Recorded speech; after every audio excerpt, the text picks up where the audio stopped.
Charge के नाम पे अगर किसी बच्चे से पूछूंगी बेटा चार्ज क्या होता है तो उसके दिमाग में तो सर चार्ज तो दो टाइप के होते हैं। आपने बचपन में करा होगा ना, पेन या स्केल रब करके और ये हाथ पे है ना रब करके किसी बच्चों ने, और पीसेस ऑफ पेपर उठाए होंगे, देखे ना छोटे छोटे पीसेस ऑफ पेपर अट्रैक्ट हो जाते हैं। आप अपना हाथ पास लेकर आना, वो लटका हुआ कपड़ा जो है ना टी शर्ट या शर्ट का, वो वापस आपके हाथ के पास आना चाह रहा है, क्योंकि वहां भी क्या है, अट्रैक्शन है। मान लो इस साइड कूलर रखा हुआ है, ठीक है, आपने कभी कूलर जब बचपन में रहोगे तो कूलर के अगेंस्ट वॉक करने की कोशिश करी होगी ना, हवा के अगेंस्ट, तो कूलर तो हवा दे रहा है, आप हवा के अगेंस्ट जा रहे हो। Hello students, how are you? I hope all of you are fit, fine and safe, doing good, सब कुछ अच्छा चल रहा है। और हमें जैसे कि पता है कि एग्जाम की डेट धीरे धीरे पास आती जा रही है और बचा हुआ टाइम आपके लिए और भी ज्यादा क्रिटिकल होता जा रहा है। सो आई होप कि आप सारे बच्चे डिस्ट्रैक्शंस को दूर हटा के पढ़ाई पे सारा का सारा ध्यान लगा रहे हो, ठीक है, और अपना हेल्थ का ध्यान रखना है। और जितने भी यहाँ से लेक्चर्स मिलते हैं आपको, जितना भी होमवर्क मिलता है, ठीक है, जितना भी टास्क मिलता है, आप उस सारे को ईमानदारी से पूरा कर रहे हो, है ना। टाइम कम है और करने को हमें बहुत ज्यादा है, तो हमें अपनी मेहनत क्या होगा, मैनी फोल्ड करनी पड़ेगी ना, कई गुना बढ़ानी पड़ेगी। तो फिर करते हैं आज स्टार्ट बिना किसी डिले के। तो जैसा कि आप देख सकते हो स्क्रीन पे कि आज हमारा जो नया चैप्टर स्टार्ट हो रहा है, दैट चैप्टर इज इलेक्ट्रिसिटी। क्या नाम है उस चैप्टर का? इलेक्ट्रिसिटी। और आज इलेक्ट्रिसिटी का है हमारे पास पहला लेक्चर। तो इलेक्ट्रिसिटी में हम क्या डिस्कस करने वाले हैं? इलेक्ट्रिसिटी में हम डिस्कस करने वाले हैं आज basically we are going to talk about charge, then we will be talking about coulomb's law, और कूलम्स लॉ के बाद इलेक्ट्रिक फील्ड, फिर इलेक्ट्रिक पोटेंशियल, और फिर देन पोटेंशियल डिफरेंस। तो ये हमारा आज का प्लान रहेगा, ठीक है, प्लान ऑफ एक्शन रहेगा कि these things we are going to discuss about, ठीक है। So let us move ahead. तो देखते हैं हमारा पहला कौन सा टॉपिक है। पहला टॉपिक है हमारा चार्ज, ठीक है। तो चार्ज क्या होता है? सर आपको तो पता ही है कि चार्ज पॉजिटिव नेगेटिव है ना, ये सारा पढ़ा हुआ है आपने, पर ध्यान से सुनो, मैं आपको एक चीज बताऊं। अच्छा चार्ज, पहले ये बताओ कि चार्ज के प्रैक्टिकल एग्जांपल्स क्या हो सकते हैं। जैसे फॉर एग्जांपल आपने बचपन में करा होगा ना, पेन या स्केल रब करके और ये हाथ पे है ना रब करके किसी बच्चों ने, और पीसेस ऑफ पेपर उठाए होंगे, देखे ना छोटे छोटे पीसेस ऑफ पेपर अट्रैक्ट हो जाते हैं, है ना, वो करा होगा। या आपने टेलीविजन स्क्रीन, है ना, टेलीविजन स्क्रीन के पीछे बगल में साइड में आप अपने हाथ लेकर जाना, तो आप देखोगे कि ये बाल हल्के हल्के स्ट्रेट हो जाते हैं, ठीक है। और भी बताऊं, जब आप टी शर्ट उतारते हो, शर्ट उतारते हो, उसको हुक पे टांग देते हो, आप अपना हाथ पास लेकर आना, वो लटका हुआ कपड़ा जो है ना टी शर्ट या शर्ट का, वो वापस आपके हाथ के पास आना चाह रहा है, क्योंकि वहां भी क्या है, अट्रैक्शन है। और मैं बताऊं आपको, सर्दियों में आपने देखा होगा खासकर कि कंबल के अंदर जब आप ऐसे अंदर रजाई या कंबल में चद्दर में हाथ मारते हो तो स्पार्क्स निकलते हैं ना, this is basically the charge. तो पहले हम समझ लेते हैं कि चार्ज क्या होता है। देखो, चार्ज के नाम पे अगर किसी बच्चे से पूछूंगे बेटा चार्ज क्या होता है तो उसके दिमाग में तो सर चार्ज तो दो टाइप के होते हैं, और लाइक चार्जेस एक जैसे चार्ज रिपेल करते हैं, और सर अनलाइक चार्जेस अट्रैक्ट करते हैं। ठीक है, ये इंफॉर्मेशन ठीक है, इसमें कोई बुराई नहीं है, बट चार्ज क्या होता है? तो वो कहता है कि सर इलेक्ट्रॉन नेगेटिव और प्रोटॉन पॉजिटिव। नहीं नहीं नहीं नहीं, सुनो जरा, इलेक्ट्रॉन और प्रोटॉन के पास चार्ज है, इलेक्ट्रॉन प्रोटॉन चार्ज नहीं है, समझो इस बात को। इलेक्ट्रॉन और प्रोटॉन के पास चार्ज है, इलेक्ट्रॉन प्रोटॉन चार्ज नहीं है। जैसे कोई इंसान है, अब वो किसी इंसान को गुस्सा आ गया, है ना, कोई इंसान गुस्से में है, तो भाई वो इंसान के पास गुस्सा है, वो गुस्सा नहीं है, वो इंसान ही गुस्सा नहीं, वो इंसान है, उसके पास गुस्सा है। सिमिलरली जो इलेक्ट्रॉन प्रोटॉन है, इनके पास चार्ज है, ये चार्ज नहीं है, इस बात को समझना। तो पहले हम समझते हैं कि चार्ज क्या होता है, लेट्स टॉक अबाउट इट। मान लो हमारे पास कोई सब्सटेंस है, हमारे पास कोई मैटर है। अब मैटर क्या होता है? Matter which has mass plus which occupies space, जिसके पास मास हो, जिसको जो क्या करे, स्पेस ऑक्यूपाई करे, हमने उसको बोल दिया कि ये तो मैटर है। अब मैटर के पास एक क्या होता है, फंडामेंटल क्वांटिटी होती है, जिसको हम बोलते हैं चार्ज। क्या बोलते हैं? चार्ज। तो charge is basically fundamental quantity of matter, ठीक है। मैटर चार्ज नहीं है, मैटर के पास चार्ज है, फंडामेंटल क्वांटिटी है, ठीक है। सो हम बात करते हैं, let us talk about this charge. So charge is the fundamental property of matter due to which it shows and experiences electrical and magnetic phenomena।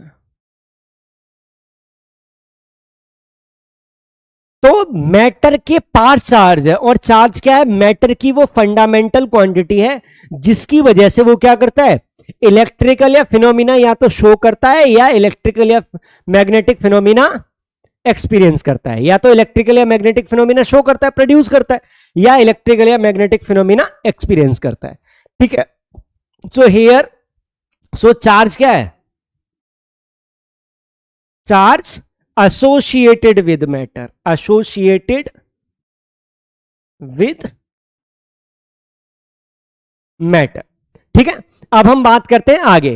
अब हम आगे बात करें, सो let us talk about the types of charge. Types of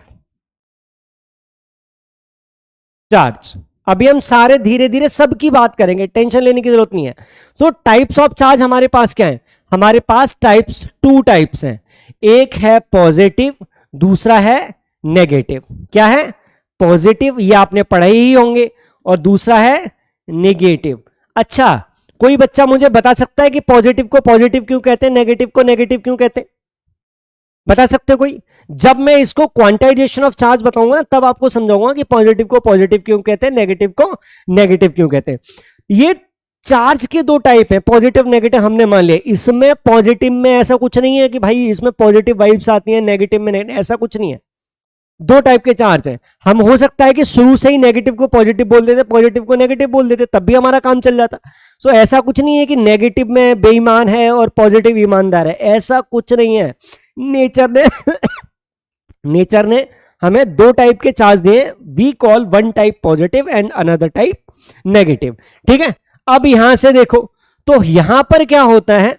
जो हमारा like charges हैं, like charges मतलब एक जैसे, जैसे पॉजिटिव पॉजिटिव, ये क्या करेंगे? आपस में रिपेल करेंगे। ठीक है, नेगेटिव नेगेटिव, ये आपस में क्या करेंगे? रिपेल करेंगे। और जो हमारे अनलाइक चार्जेस हैं, अनलाइक चार्जेस हैं मतलब अपोजिट चार्जेस। कैसे? अपोजिट चार्जेस, ये क्या करेंगे? आपस में अट्रैक्ट करेंगे। ठीक है,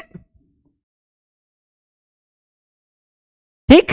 अब यहां पर एक चीज देखो, मेन पॉइंट कि क्या सर जरूरी है कि बहुत नेगेटिव बहुत पॉजिटिव को ही अट्रैक्ट करे, या स्मॉल नेगेटिव स्मॉल पॉजिटिव? नहीं, ऐसा कोई लेना देना नहीं है।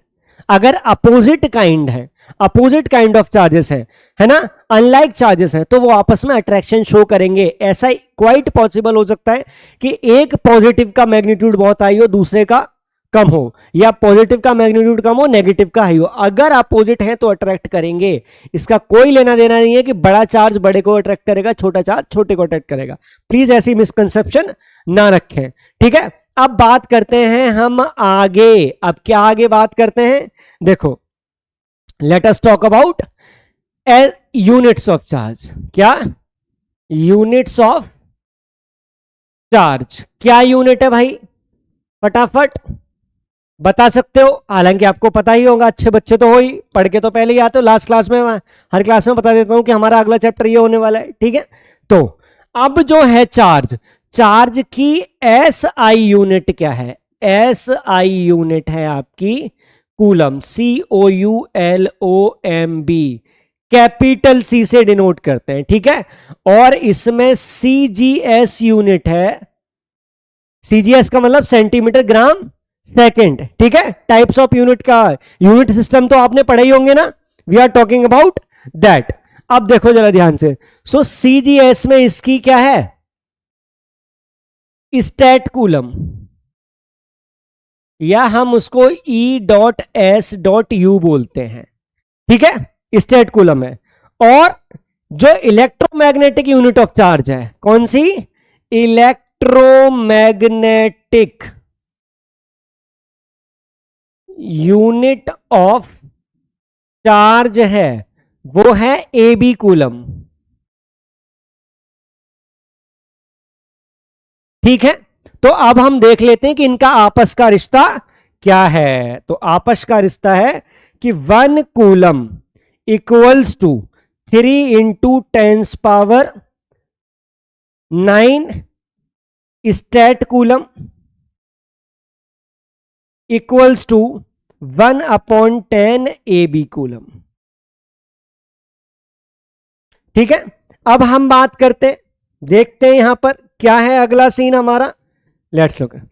अब देखो बेटा, यहां पर जो मैंने आपको ऐसा यूनिट बोला है ना, यहां पर देखो, हम जनरली ये वाली यूनिट, ऐसा यूनिट कूलम वाली यूज करेंगे। अब यहां पर ऐसा हो सकता है कि हमें पता है हमारे चार्ज 2 टाइप के होते हैं, तो सो क्वाइट पॉसिबल कि हमारा चार्ज +2 कूलम हो जाए, -3 कूलम हो जाए, +8.9 कूलम हो जाए, या -9.8 कूलम हो जाए, so on, it's a quite possible. तो 2 टाइप के चार्ज हो सकते हैं, तो ऐसा नहीं है कि भाई इंटीजर में ही रहेगा, नहीं, अप डाउन फ्रैक्शन में भी हो सकता है। हालांकि कुछ लिमिटेशंस होती है, जब हम क्वांटाइजेशन ऑफ चार्ज को करेंगे तब अभी आने वाला है point, then we will discuss about it, ठीक है। अब देखो यहां तक कोई, तो हमने देखा कि बेसिकली चार्ज क्या है, चार्ज के टाइप क्या है, और उनका इंटरेक्शन क्या है, और उसकी ऐसा यूनिट क्या है। अच्छा, और इसके अलावा मैं आपको एक चीज बता दूं, जो स्टैट कूलम है, ठीक है, जो स्टैट कूलम है, स्टैट कूलम या ESU, this is smallest unit of charge, smallest unit of charge. अच्छा, इसके अलावा क्या है, जो लार्जेस्ट यूनिट है चार्ज की, लार्जेस्ट यूनिट ऑफ चार्ज, वो है फैराडे, क्या है, फैराडे। तो 1 coulomb equals to 9650, sorry 1 faraday, 1 faraday equals to 96500 coulomb, ठीक है। हालांकि अब मैं आपको इंफॉर्मेशन दे रहा हूं, ऐसा जनरली नहीं होता कि भाई उसमें फैराडे में या ESU में हो सकता है फैराडे में दिया हो, बट कोई नहीं, हम क्योंकि PW के बच्चे हैं तो हमें चीजें पता तो होनी चाहिए। ऐसा थोड़ी है कि लास्ट में एग्जाम में गए और प्रॉब्लम हो गई कि नहीं, ये तो हमें पता ही नहीं था, ठीक है, इसलिए आई एम टेलिंग यू, ठीक है। ये वैल्यू याद रखना ताकि आपको पता रहे। अब बढ़ते हैं आगे। सो let us talk about the क्या, प्रॉपर्टीज ऑफ चार्ज। किसके बारे में हम बात करते हैं, हम बात करेंगे अब किसकी, प्रॉपर्टीज ऑफ चार्ज। तो क्या बात करने वाले, फटाफट देखो। तो अब हम देखेंगे कि पहली चार्ज की प्रॉपर्टी, कि charge is additive in nature, क्या, एडिटिविटी ऑफ चार्ज, ठीक है। अब देखो बेटा, मतलब net charge can be the net charge, the net charge of combination of charges, combination of charges can be represented as the algebraic sum of individual charges।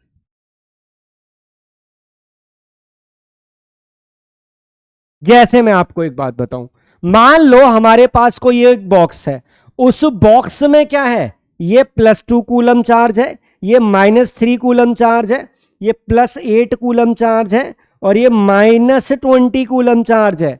तो इस पर नेट चार्ज क्या होगा? चार्ज को हम किससे डिनोट करेंगे? Q से। चार्ज को हम किससे डिनोट करेंगे? Q से। ठीक है, डिनोटेड बाय Q और Q, आपको जैसा ठीक लगे। ठीक है, टेंशन लेने की जरूरत नहीं है। सो नेट Q क्या होगा? Q1 plus minus Q2 plus minus Q3 plus minus Q4। जैसे साइन है वैसे चीजों को आप ऐड करते चलो। ठीक है, सो नेट Q क्या होगा? फटाफट, +2 कूलम, बिल्कुल सर, -3 कूलम, बिल्कुल सर, +8 कूलम, बिल्कुल सर, -20 कूलम। तो क्या हो गया? 2 8 10 +10 कूलम और -23 कूलम। तो आपका आंसर क्या आ गया? -13 कूलम आपका नेट चार्ज हो गया। इसका मतलब चार्ज को आपको वेक्टर की तरह वो करने की जरूरत नहीं है, आप नॉर्मल भी क्या कर सकते हो? इसको रिप्रेजेंट कर सकते हो। ठीक है, अलजेब्रिक नॉर्मल प्लस माइनस करके भी कर सकते हो। अब इसका मतलब ये हो गया कि जो हमारा चार्ज है, जो हमारा चार्ज है, ठीक है, वो चार्ज नेट चार्ज क्या होगा ये आपस में उस पर डिपेंड नहीं करता कि एक चार्ज दूसरे चार्ज के किस पोजीशन पे रखा हुआ है। ठीक है, अब यहां पर देखो, दूसरी जो हमारी प्रॉपर्टी है we are going to talk about, that is simple क्या? Charge is conserved. मतलब यह हुआ कि charge can neither be created nor be destroyed. ठीक है, so charge can neither be created nor be destroyed. ठीक है, हाँ, आप ऐसा कर सकते हो कि +2 और +2 और -2 को मिला के आप 0 चार्ज कर दो, लेकिन चाहो तो फिर क्या वो डिस्ट्रॉय थोड़ी हो गया? ऐसा थोड़ी है कि 0 होते ही सारा एवोपरेट हो गया। फॉर एग्जाम्पल मान लो Na+ है और मैं उसके पास क्लोराइड Cl-, ये पॉजिटिवली चार्ज है, नेगेटिव चार्ज है, हमारे पास NaCl मिल गया। अब ये है हमारा न्यूट्रल, न्यूट्रल है, मतलब प्लस ने माइनस को कैंसिल कर दिया। But can be broken into Na+ and Cl- further. मतलब ये हो गया भाई डिस्ट्रॉय नहीं हुआ है, एक पॉजिटिव था एक नेगेटिव था, आपने मिलके उसको नेट इफेक्ट को 0 कर दिया, लेकिन इसका मतलब चार्ज डिस्ट्रॉय नहीं हुआ है। यहां मैं क्या बोल सकता हूं कि ये न्यूट्रल मॉलिक्यूल है। कैसा है? न्यूट्रल।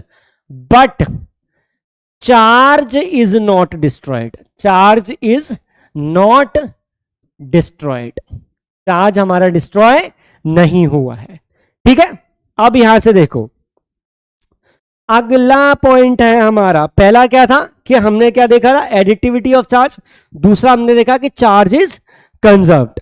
ठीक है, अब यहां पर देखो हाँ, यहां से एक और इंपॉर्टेंट पॉइंट सकता है कि net charge in universe is constant. भाई चार्ज जब ना क्रिएट हो सकता है ना डिस्ट्रॉय हो सकता है, तो यूनिवर्स का कोई ना कोई नेट चार्ज होगा ना, वो कांस्टेंट रहेगा, चाहे वो 0 हो, नेट चार्ज पॉजिटिव हो, नेट चार्ज नेगेटिव हो, हमें नहीं पता। And to be very specific, मुझे तो बिल्कुल नहीं पता। हाँ, कोई इस पर पे साइंटिस्ट हैं भाई, रिसर्च कर रहे हैं, नासा के, इसरो के और भाभा एटॉमिक रिसर्च सेंटर और टाटा इंस्टीट्यूट ऑफ फंडामेंटल, ऐसे बड़ी बड़ी साइंटिस्ट के ऑर्गेनाइजेशन के साइंटिस्ट अगर कोई रिसर्च कर रहे हैं तो हो सकता है उन्हें पता हो कि भाई यूनिवर्स का नेट चार्ज क्या है। बट मेरे हिसाब से अभी तक ऐसी कोई खबर हमें मिली नहीं है, क्योंकि ये अपने आप में बड़ी रिवोल्यूशनरी खबर है। अगर ऐसा होगा कि यूनिवर्स का नेट चार्ज इतना है तो ये अपने आप में बहुत रेवोल्यूशनरी हो जाएगी। क्या पता क्या हो, हमें नहीं पता। हो सकता है अभी हम सोच के चलें और ब्लैक होल के अंदर उसके पूरे सारे के सारे लॉ टूट जाए, तो क्वाइट बहुत सारी इनफाइनाइट पॉसिबिलिटीज हो सकती हैं। ठीक है, तो अभी हम मान के चल रहे हैं कि भाई यूनिवर्स का जो चार्ज है ना, नेट चार्ज, वो यूनिवर्स है ना, वो क्या है? कांस्टेंट है। ठीक है, आगे बढ़ो बेटा, आगे क्या बढ़ो। अब हम तीसरी प्रॉपर्टी की बात करते हैं। तीसरी प्रॉपर्टी क्या है? हां जी, चार्ज इज क्वांटाइज्ड। हाँ जी, क्वांटाइज्ड का मतलब क्या होता है? आपने देखा है क्वांटिटी, क्वांटिटी शब्द सुना है? क्वांटिटी का मतलब क्या होता है? क्वांटिटी का मतलब होता है कि किसी चीज को एक अमाउंट में रिप्रेजेंट करना, ठीक है, टू मेजर समथिंग, है ना? क्या क्वांटिटी का मतलब, यहां देख लो, क्वांटिटी का मतलब अमाउंट ऑफ समथिंग या मीजरेबल अमाउंट ऑफ समथिंग। हाँ, ये बहुत सही टर्म है, मीजरेबल अमाउंट ऑफ समथिंग, ठीक है, measurable amount of something. It means हम चार्ज को क्या कर सकते हैं, नेट चार्ज को हम क्या कर सकते हैं, हम एक क्वांटिफाई कर सकते हैं, ठीक है, उसको हम इसमें नंबर ऑफ बेसिक पार्टिकल्स की फॉर्म में रिप्रेजेंट कर सकते हैं। अच्छा, मैं आपसे एक सिंपल क्वेश्चन पूछता हूं। मान लो आप क्या कहते हैं, आपका एक रिसर्च प्रोजेक्ट है ना, आपको रिसर्च प्रोजेक्ट मिला कि एक मेला है, मेले का एक ही गेट है, ठीक है, और एक एंट्री का गेट और एक एग्जिट का गेट है। चलो मैं यहाँ पे एक डायग्राम बना देता हूं। ये हमारा फेयर है, ठीक है, अब यहां पर एंट्री है और यहां पर क्या है, एग्जिट है। यहां पे लोग आ रहे हैं, यहां से लोग जा रहे हैं। अब मैं आपसे पूछता हूं कि बेटा एक बात बताओ, मुझे पता करना है कि कितनी आइस मेले में एंटर करी हैं, कितनी ice, number of ice enter करी है मेले में। मान लो कि एवरीबडी इज ओके, है ना, जो जितने भी इंसान है ऑल ओके, मतलब किसी में आइज वाइज में कहीं कोई दिक्कत नहीं है, सब ठीक है। तो आप क्या करोगे, आप नंबर ऑफ पीपल काउंट करोगे, नंबर ऑफ पीपल कि सर मेले में इतने लोग एंटर किए, और उसको आप 2 से मल्टीप्लाई कर दोगे तो आप बोल दोगे सर इतनी आंखें एंटर करी। अगर मैं बोलूंगा कि बताओ कितने हाथ पैर एंटर किए, तो आपको 4 से मल्टीप्लाई कर दोगे, है ना, कितनी बोन्स एंटर की, ठीक है, एडल्ट ग्रोन है तो आप 206 से मल्टीप्लाई कर दोगे। तो आप बेसिकली क्या करोगे कि बेसिक पार्ट कितने लोग ट्रांसफर हुए, उसको जो हमें क्वांटिटी चाहिए उससे मल्टीप्लाई करके हम आंसर निकाल लेंगे। बट यहां पर एक चीज देखो, यहां पर क्या होता है कि हमारा चार्ज ट्रांसफर हुआ, हमारा क्या हुआ, चार्ज ट्रांसफर हुआ, या चार्ज हमारा प्रेजेंट है किसी किसी एक ऑब्जेक्ट पे। तो हम क्या करते हैं, हमने देखा कि जो टोटल चार्ज है, net charge Q can be represented plus minus N E, plus minus N E. अब देखो बेटा, एन क्या है, number of particles, number of particles, और ई क्या है, चार्ज ऑन वन पार्टिकल। भाई एक पार्टिकल पर इतना चार्ज है, ठीक है, इतने पार्टिकल ट्रांसफर हुए तो दोनों को मल्टीप्लाई कर दिया, हमारा नेट चार्ज आ गया।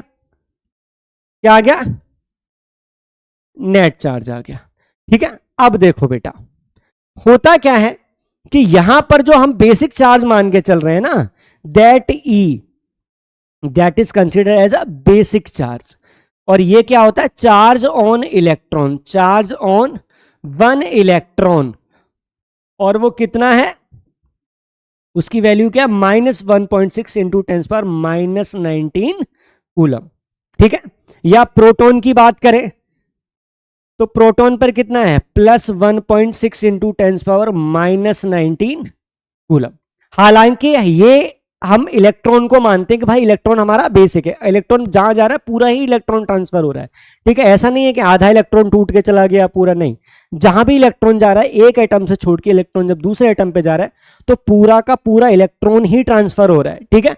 अब एक चीज यहां पे देखो, जो इलेक्ट्रॉन का चार्ज है, चार्ज ऑन वन इलेक्ट्रॉन, उसको हम क्या बोलते हैं, बेसिक चार्ज। और उसकी वैल्यू क्या है, उसकी वैल्यू है आपकी -1.6 इंटू 10⁻⁻19 कूलम। अच्छा, अब एक चीज देखो यहां पे, हमने आज आज का मतलब एक रिसेंट रिसर्च हुई है, उसमें दिखाया गया है कि क्वार्क्स होते हैं, इलेक्ट्रॉन से भी छोटे पार्टिकल्स होते हैं क्वार्क्स, ठीक है, उसका क्या चार्ज होता है, प्लस माइनस 1/3 ई या प्लस माइनस 2/3 ई।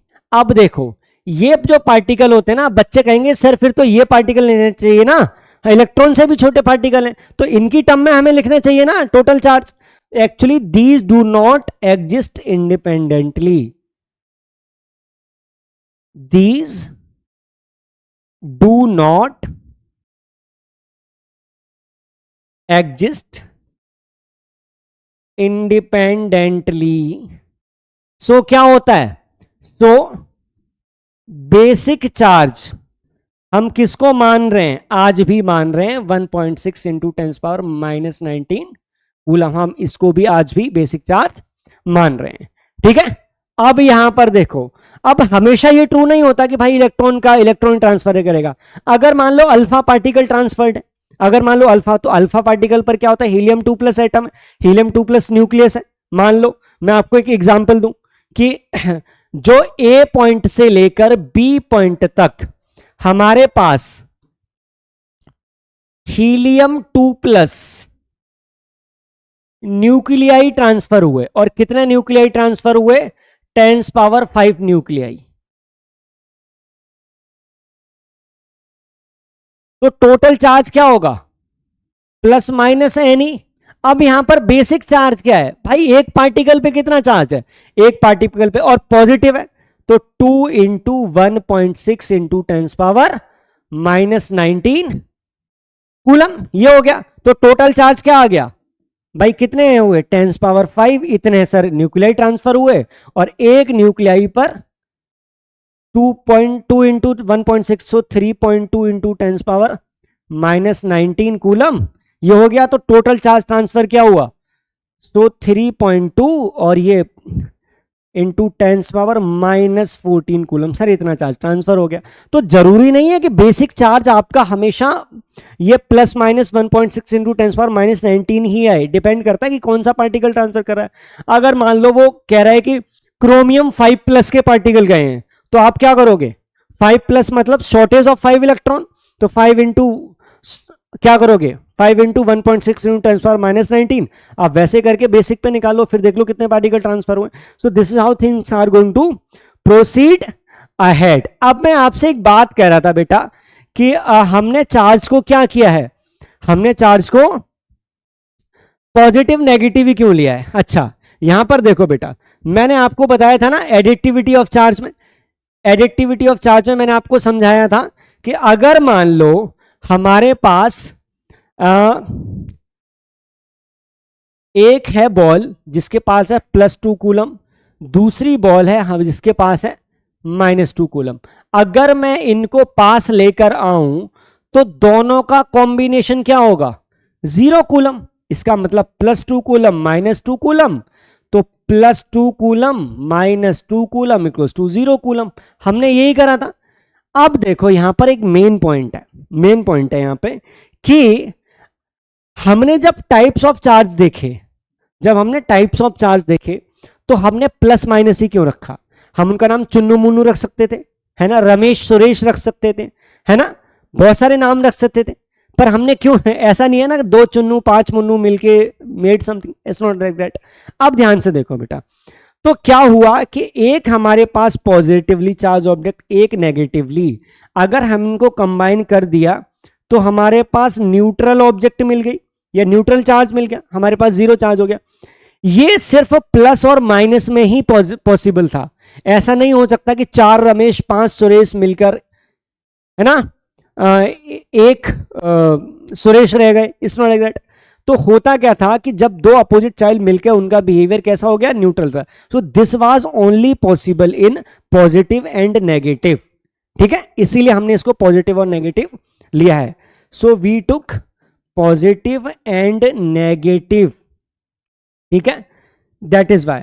ठीक, अब यहां पर यह मत सोचना कि सर ऐसा क्यों हो गया, ठीक है, क्योंकि कई बार हमें जब थ्योरी डेवलप करनी होती है ना, तो हमें चीजें एज पर दी कन्वेंशन भी रखनी पड़ती हैं।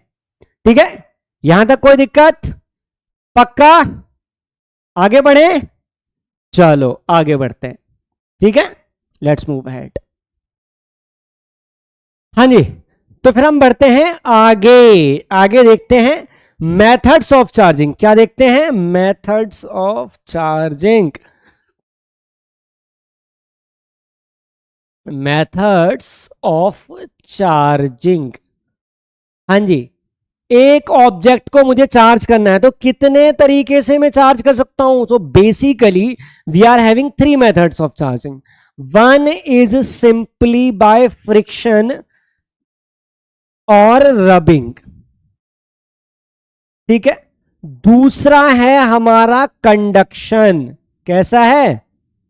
कंडक्शन। और तीसरा है हमारा इंडक्शन। तो ये तीन मेथड होते हैं हमारे इसके। इसमें भी फ्रिक्शन में क्या होता है? एक्चुअल टच होता है। कंडक्शन में भी एक्चुअल टच है। और ये इंडक्शन में चार्जिंग विदाउट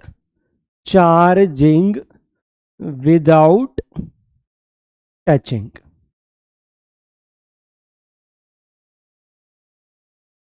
हाँ जी, तो फिर हम एक एक करके देखते हैं। सबसे पहला पॉइंट है हमारा क्या? Charging by friction. Charging by friction या फिर रबिंग। अब देखो, इस याद है मैंने आपको जब लेक्चर स्टार्ट करा था तो मैंने आपको एक एग्जांपल दिया था कि आप लेते हो और उसको बालों में रगड़ते हो, है हाथ में रगड़ते हो, यहां पे रगड़ते हो, टी शर्ट पे रगड़ते हो। इसका मतलब क्या है कि आप लॉस और गेन ऑफ इलेक्ट्रॉन किसकी वजह से कर रहे हो? फ्रिक्शन की वजह से। सो क्या होता है कि एक ऑब्जेक्ट है हमारी, यहां पे एक सरफेस वन है और यहां पर हमारा दूसरा सरफेस क्या है? दूसरा सरफेस है। जब इनको आपस में रब करते हो तो क्या होता है? फ्रिक्शन होता है। और फ्रिक्शन की वजह से लॉस और गेन ऑफ इलेक्ट्रॉन हो जाता है। तो अगर लॉस ऑफ इलेक्ट्रॉन हो जाता है, जिस ऑब्जेक्ट का लॉस ऑफ इलेक्ट्रॉन हो जाएगा वो पॉजिटिवली चार्ज हो जाएगी, और जो ऑब्जेक्ट गेन ऑफ इलेक्ट्रॉन करेगी, मतलब इलेक्ट्रॉन ज्यादा हो जाएंगे, वो नेगेटिवली चार्ज हो जाएगी। ठीक है। सो इन दिस क्या होता है? एक्चुअल लॉस और gain of electron takes place. हाँ जी, जैसे एग्जाम्पल लो, है ना, rubbing a pen on hair to attract pieces of paper। आपने करा होगा। उसमें क्या होता है? आप रब करते हो, फ्रिक्शन करते हो, तभी क्या होता है? तभी हमारा ऑब्जेक्ट चार्ज हो जाता है। या आपने देखा होगा वुलन क्लॉथ एम्बर रॉड का एक्सपेरिमेंट पढ़ा होगा ना 8th क्लास में। वहां भी क्या कर रहे थे? हम आपस में रब ही कर रहे थे। तो we were trying to make sure कि हाँ एक्चुअल लॉस और गेन ऑफ इलेक्ट्रॉन हो जाए। ठीक है। अब हम बढ़ते हैं आगे। अगला देखते हैं हमारा जो दूसरा है, दैट इज, पहला हो गया चार्जिंग बाय फ्रिक्शन, दूसरा है चार्जिंग बाय कंडक्शन। क्या? कंडक्शन। हां जी, कभी आपने ऐसा देखा है कि आप, कोई इंसान आपको टच करे, आपको करंट लगता है ना? या कोई इंसान चेयर पे बैठ के उसको रब कर रहा है चेयर को, और ऐसे हाथ करके आप हाथ को टच करोगे करंट लगेगा। आपने देखा होगा, है ना? तो why this happens? Because the charging of conduction, what happens? Because basically is the charging by conduction takes place. अब यहां पर क्या है? एक ऑब्जेक्ट है हमारी ए, जो है पॉजिटिवली चार्ज। कैसी चार्ज सर? Positively charge. दूसरी ऑब्जेक्ट है हमारी कैसी? लो इसको भी, ये है ऑब्जेक्ट बी, ये है न्यूट्रल, मतलब ना पॉजिटिव ना नेगेटिव। हमने क्या किया? हमने दोनों को कंबाइन करवा दिया। कैसे कंबाइन करवा दिया? कि एक मिनट में इसका कलर ही चेंज कर देता हूं ताकि बालकों को, एक मिनट, नहीं नहीं नहीं नहीं नहीं, हाँ जी, मैं इसका कलर चेंज कर देता हूं ताकि आराम से पिक्टोरियली भी हमारे नादान से बालकों को समझ आ जाए। ठीक है। अब मैंने क्या किया? इन दोनों को क्या कर दिया, यहां पर मिलवा दिया, टच करवा दिया, ये देखो। तो ये है हमारी ऑब्जेक्ट ए, पॉजिटिवली चार्ज है, ठीक है।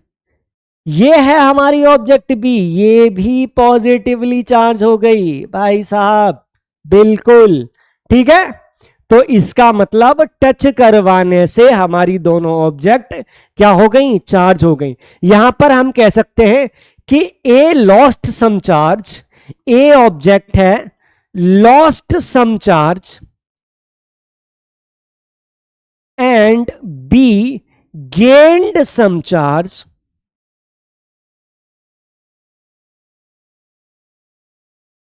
लेकिन दोनों का nature, sign of charge remain same. Sign of charge क्या है, सेम रहेगा। या तो दोनों पॉजिटिव होंगे या दोनों नेगेटिव होंगे। ऐसा नहीं हो सकता कि आपने एक पॉजिटिव न्यूट्रल ऑब्जेक्ट को लिया, पॉजिटिव टच करवाया और वो हो गई नेगेटिव, ऐसा नहीं है। तो चार्ज में क्या होगा, एक ऑब्जेक्ट, इसका कुछ चार्ज रूज उसके वहां पर ट्रांसफर हो जाएगा, दोनों ऑब्जेक्ट या तो पॉजिटिव या फिर नेगेटिव हो जाएंगी। तो यहां इस केस में दोनों का नेचर क्या रहेगा, सेम रहेगा। तो यहां पर क्या होता है, एक्चुअल टच। अब यहां देखते हैं तीसरा पार्ट। तीसरा पार्ट क्या होता है, चार्जिंग बाय इंडक्शन। हाँ जी सर, ये क्या है, हमने इंडक्शन कुकर तो सुना था। चार्जिंग बाय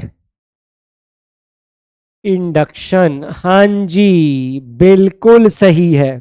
अब हम देखो, हम क्या करते हैं, हम लेते हैं एक ऑब्जेक्ट ए। कैसी ऑब्जेक्ट ए, इस पर है पॉजिटिवली चार्ज, ये है पॉजिटिव चार्ज, बेटा लो पॉजिटिव चार्ज। हमने क्या किया, एक ऑब्जेक्ट ली, ये बी ऑब्जेक्ट। इस बी ऑब्जेक्ट पर हमारे पास यहां पर क्या होगा, पॉजिटिव चार्ज भी होगा। अब हरे ऑब्जेक्ट में भाई प्रोटॉन और इलेक्ट्रॉन दोनों ही होते हैं, तो यहां पॉजिटिव चार्ज भी होगा, नेगेटिव चार्ज भी होगा। बिल्कुल होगा सर। तो ऑब्जेक्ट कैसी होगी, न्यूट्रल ऑब्जेक्ट होगी, यही होगा। लेकिन अब क्या हुआ, इसकी वजह से ये जो नेगेटिव चार्ज है वो इस साइड आ गए।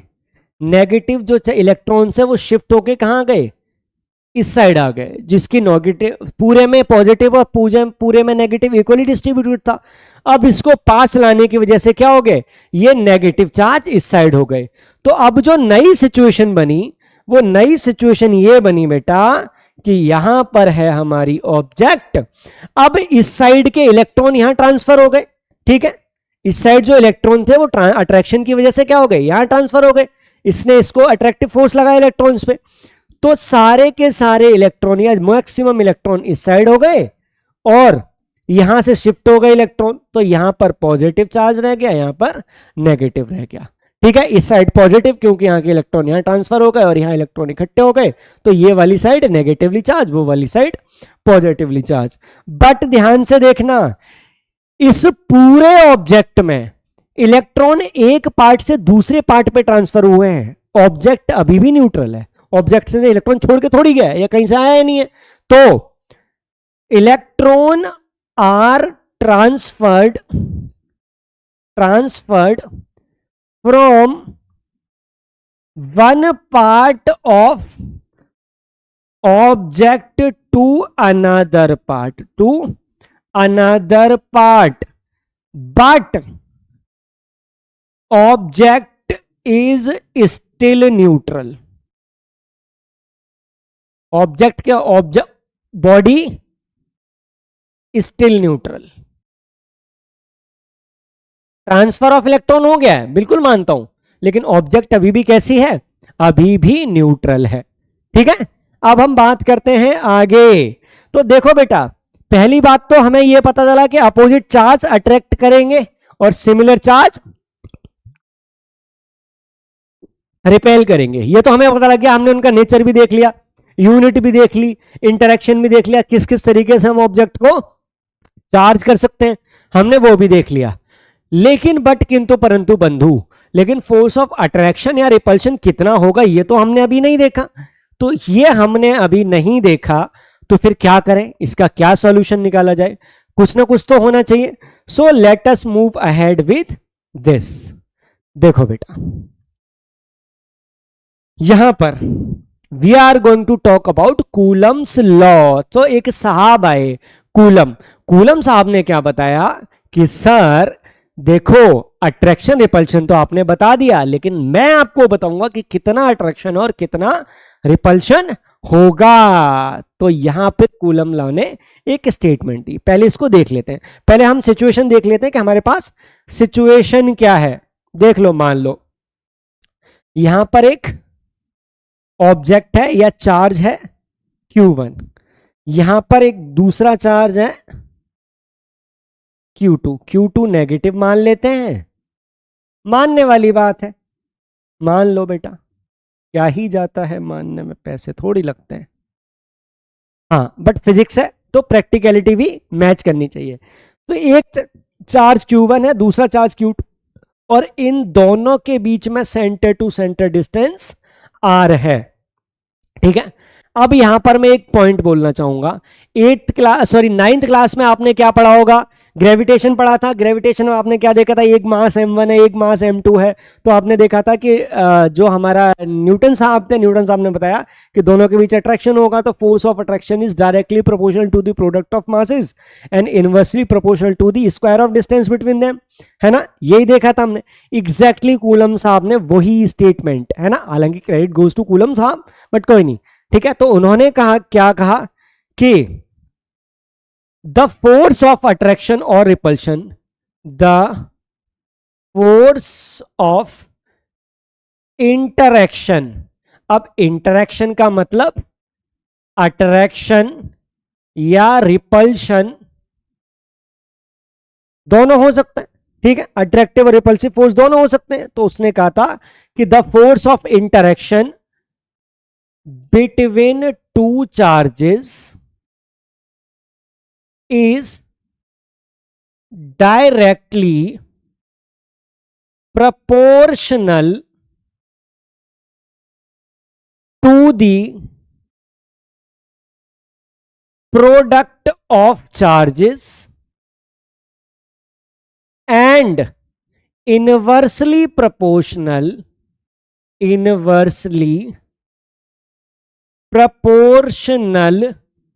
to the square of distance between them.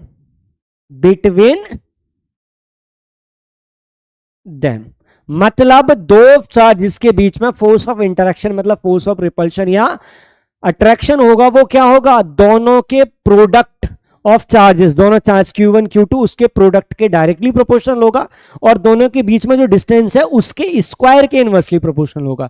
तो क्या मैं यहां पर ऐसा बोल सकता हूं कि F directly proportional to Q1 Q2, ये one equation, and F inversely proportional to 1/r². पहला पार्ट देखो, directly proportional to the product of the charges. Charge क्या है, Q1 Q2, दोनों का प्रोडक्ट क्या हो गया, Q1 Q2 मल्टीप्लाइड बाय, है ना, और inversely proportional to the square of distance between them. तो दोनों के बीच में डिस्टेंस R है, उसका स्क्वायर हो गया R², उसके इनवर्सली तो 1/r².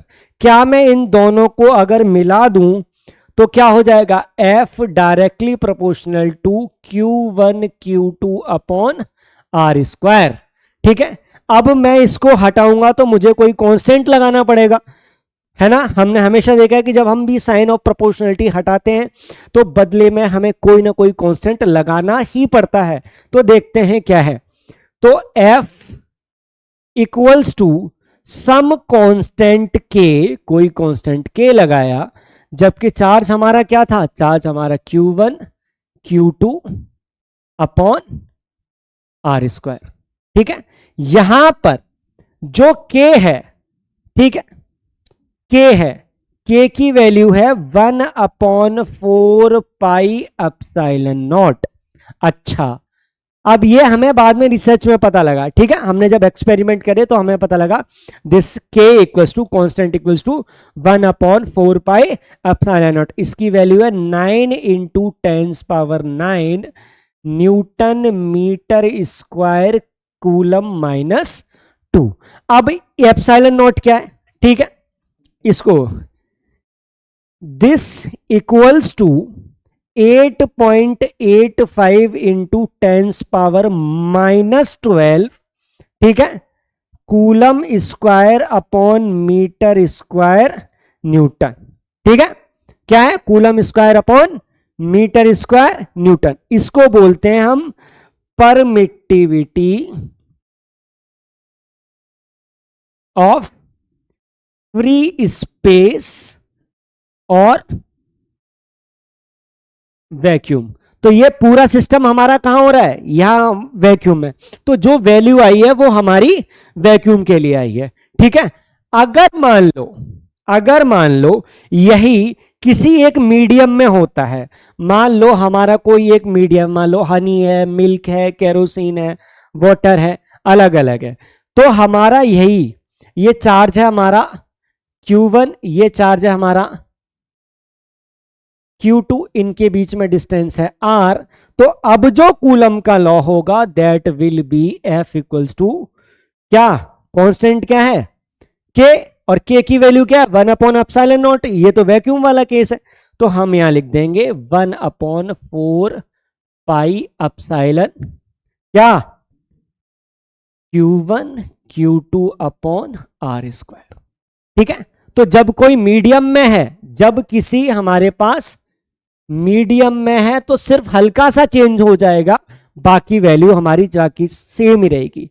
ठीक है, अब यहां अपसाइलन क्या है, इधर देख लो, epsilon equals to epsilon not into ER।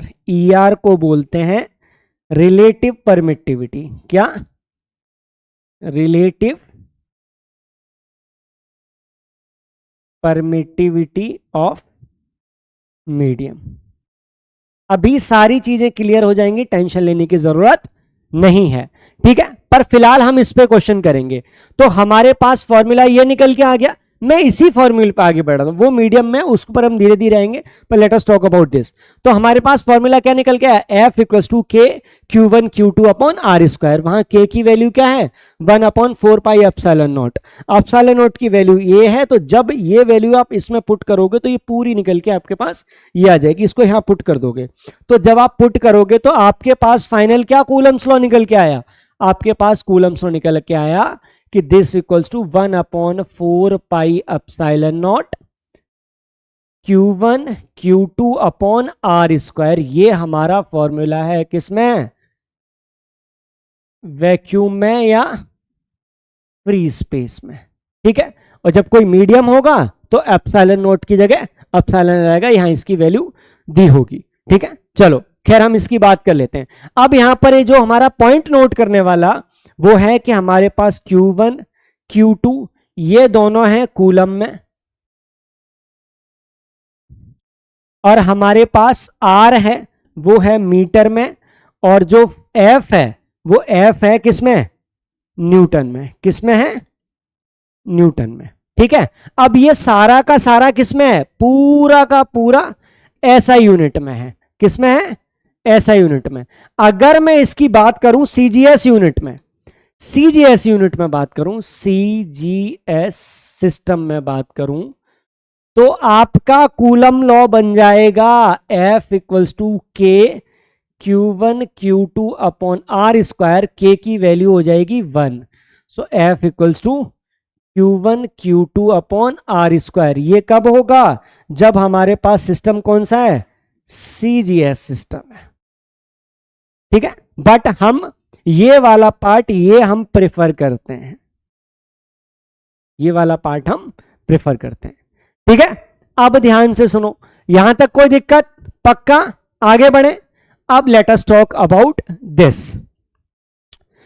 तो जैसे मान लो अगर मैं आपको बात करूं तो जो हमारा फॉर्मूला आया था, हमारा फॉर्मूला आया था F इक्वल्स टू 1/4πε0 क्या हो गया, Q1 Q2 अपॉन R², और हमने इसकी वैल्यू आपको 9 × 10⁻9 बताई थी। ठीक है, यहां देखो, यहां ठीक, अब हम इसकी वैल्यू पुट कर देते हैं, जब हम इसकी वैल्यू पुट करें तो हमारे पास फाइनल फॉर्मूला हो जाएगा 9 into 10⁹ Q1 Q2 upon R square. ये हमारा फॉर्मूला निकल के आ गया। ठीक है, तो अगर मैं आपके बच्चों को एक क्वेश्चन दूं कि हमारे पास दो चार्ज हैं, Q1 है 2 मिली कूलम और Q2 है क्या है -4 मिली कूलम। तो अब उन दोनों के बीच में जो डिस्टेंस है वो 10 मीटर है। तो बताओ कि फोर्स कितना होगा। तो फटाफट हम सॉल्व कर सकते हैं। हमने पढ़ा है F equals to 9 into 10⁹ Q1 Q2 upon R square. तो क्या हो जाएगा 9 इंटू 10⁹ Q1 की वैल्यू क्या है 2 मिली कूलम, मतलब 2 इंटू 10⁻³ कूलम। Q2 क्या है -4 मिली, -4 इंटू 10⁻³ कूलम। मिली को मैंने -3 रख दिया। अब डिस्टेंस क्या है 10 मीटर। अब डिस्टेंस का स्क्वायर कह रहा है तो 10 का स्क्वायर 100। ठीक है, 100 ये मतलब 10 का स्क्वायर। ठीक है, अब यहां पर आप सॉल्व कर सकते हो। आप सॉल्व करोगे तो क्या आएगा 9 इंटू 10⁹ और 2 इंटू 4 -8 और ऊपर क्या आ गया -3 इंटू 10⁻6 अपॉन 10⁻2। आप करोगे तो यहां कैंसिल करोगे कितना रह जाएगा 2 से ये गया 7 और 7 6 तो 9 और 8 -72 और इधर हो गया कितना 10⁻1 मतलब -720 न्यूटन आपका आंसर आ गया। ठीक है, दिस इज द आंसर। अब यहां पर जो पॉइंट रखने वाला है वो ये है कि अगर F की वैल्यू नेगेटिव आती है तो अट्रैक्टिव इन नेचर है और F की वैल्यू अगर पॉजिटिव आती है तो रिपल्सिव इन नेचर है। ठीक है, यहां पर मैं मेंशन भी कर देता हूं बालकों के लिए। हाँ जी, तो अगर F यहां पर पॉजिटिव है इसका मतलब रिपल्शन है और F यहां पर नेगेटिव है तो इसका मतलब अट्रैक्शन है। Simple.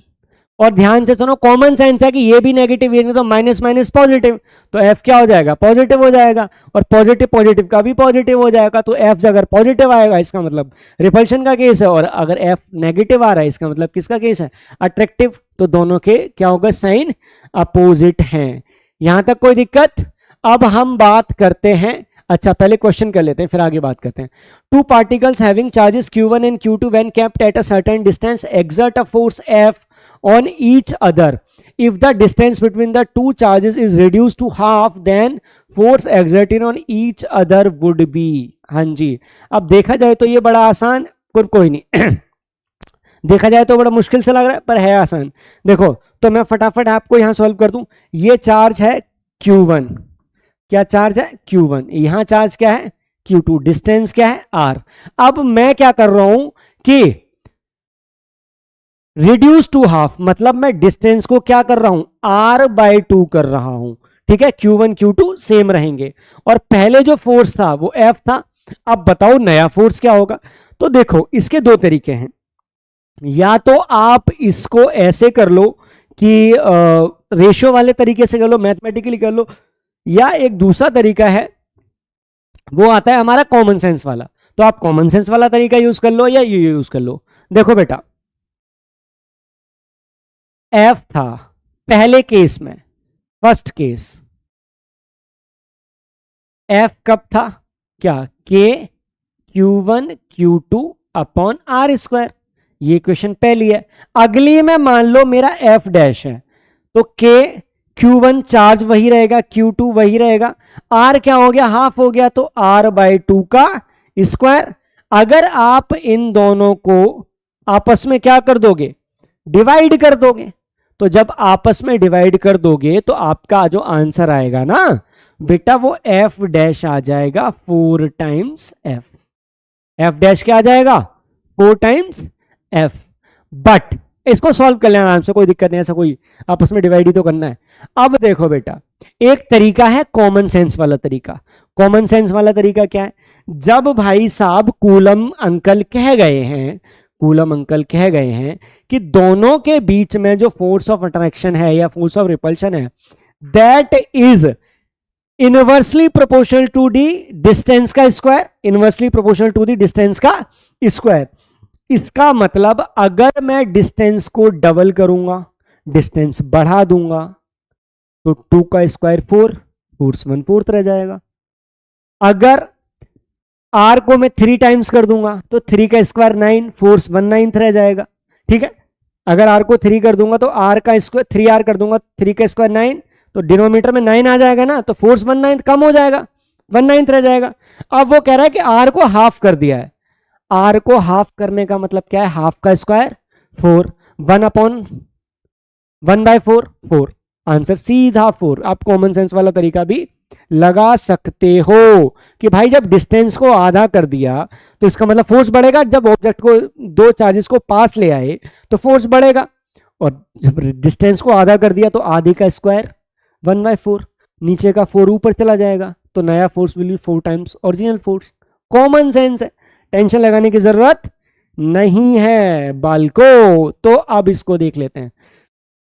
2 charges of +1 microcoulomb and +5 microcoulomb are placed 4 centimeter apart. The ratio of forces exerted by both charges on each other will be, हाँ जी, एक यहां चार्ज है, चलो ये चार्ज है Q1, क्या है? +1 माइक्रोकूलम, +1 माइक्रोकूलम मतलब +1 इंटू 10⁻⁻6 कूलम, माइक्रो मतलब -6, और यहां एक चार्ज है Q2। Q2 चार्ज क्या है? +5 इंटू 10⁻⁻6 कूलम। अब इन दोनों के बीच की जो दूरी है वो दूरी है 4 सेंटीमीटर। जब इनके बीच की दूरी 4 सेंटीमीटर है तो 4r इक्वल्स टू 4 सेंटीमीटर मतलब 4/100 मीटर, मतलब 4 इंटू 10⁻⁻2 मीटर। अब आप वैल्यू पुट कर दो, F इक्वल्स टू K क्या है? 9 इंटू 10⁻9। Q1 क्या है? 1 इंटू 10⁻⁻6। Q2 क्या है? 5 इंटू 10⁻⁻6। रेडियस क्या है? 4 इंटू 10⁻⁻2 का स्क्वायर। आप सॉल्व करोगे, आप क्या आंसर आ जाएगा। बट यहां पर एक मेन पॉइंट है जी। आप चाहे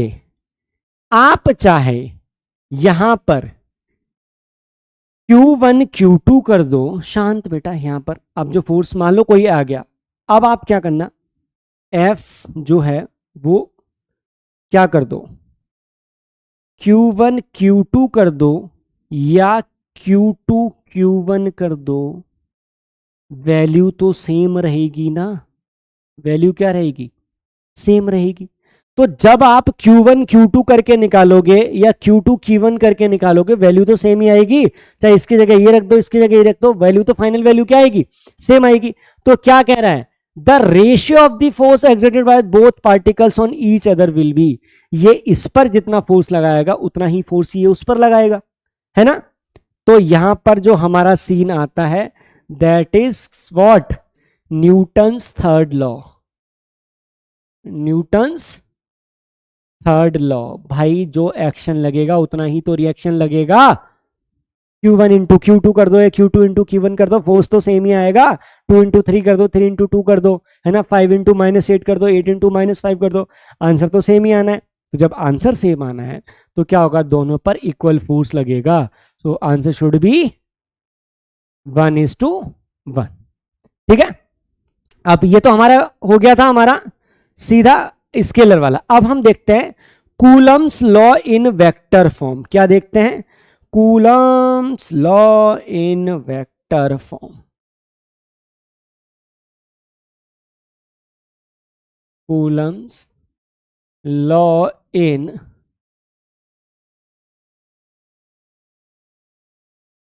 वेक्टर फॉर्म। हाँ जी, ये क्या सीन है? चलो ये भी देख लेते हैं, टेंशन लेने की जरूरत नहीं है। देखो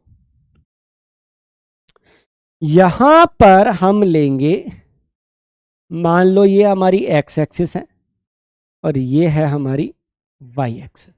ठीक है, चलो ये हमारी एक्स एक्सिस है, ये हमारी वाई एक्सिस है। यहां पर कोई पॉइंट P है जिस पर चार्ज रखा है Q1, नहीं इसका कलर चेंज कर लेता हूं मैं, ये सही रहेगा, ठीक है। ओरिजिन से बन जा भाई, ओरिजिन से बन जा। लगता है मुझे इसको एडजस्ट करना ही, हाँ बहुत सही, हाँ ठीक है।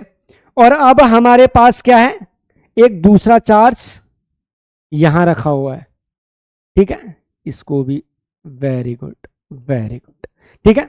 अब देखो यहां कोई चार्ज रखा हुआ है Q1, यहां कोई चार्ज रखा हुआ है Q2।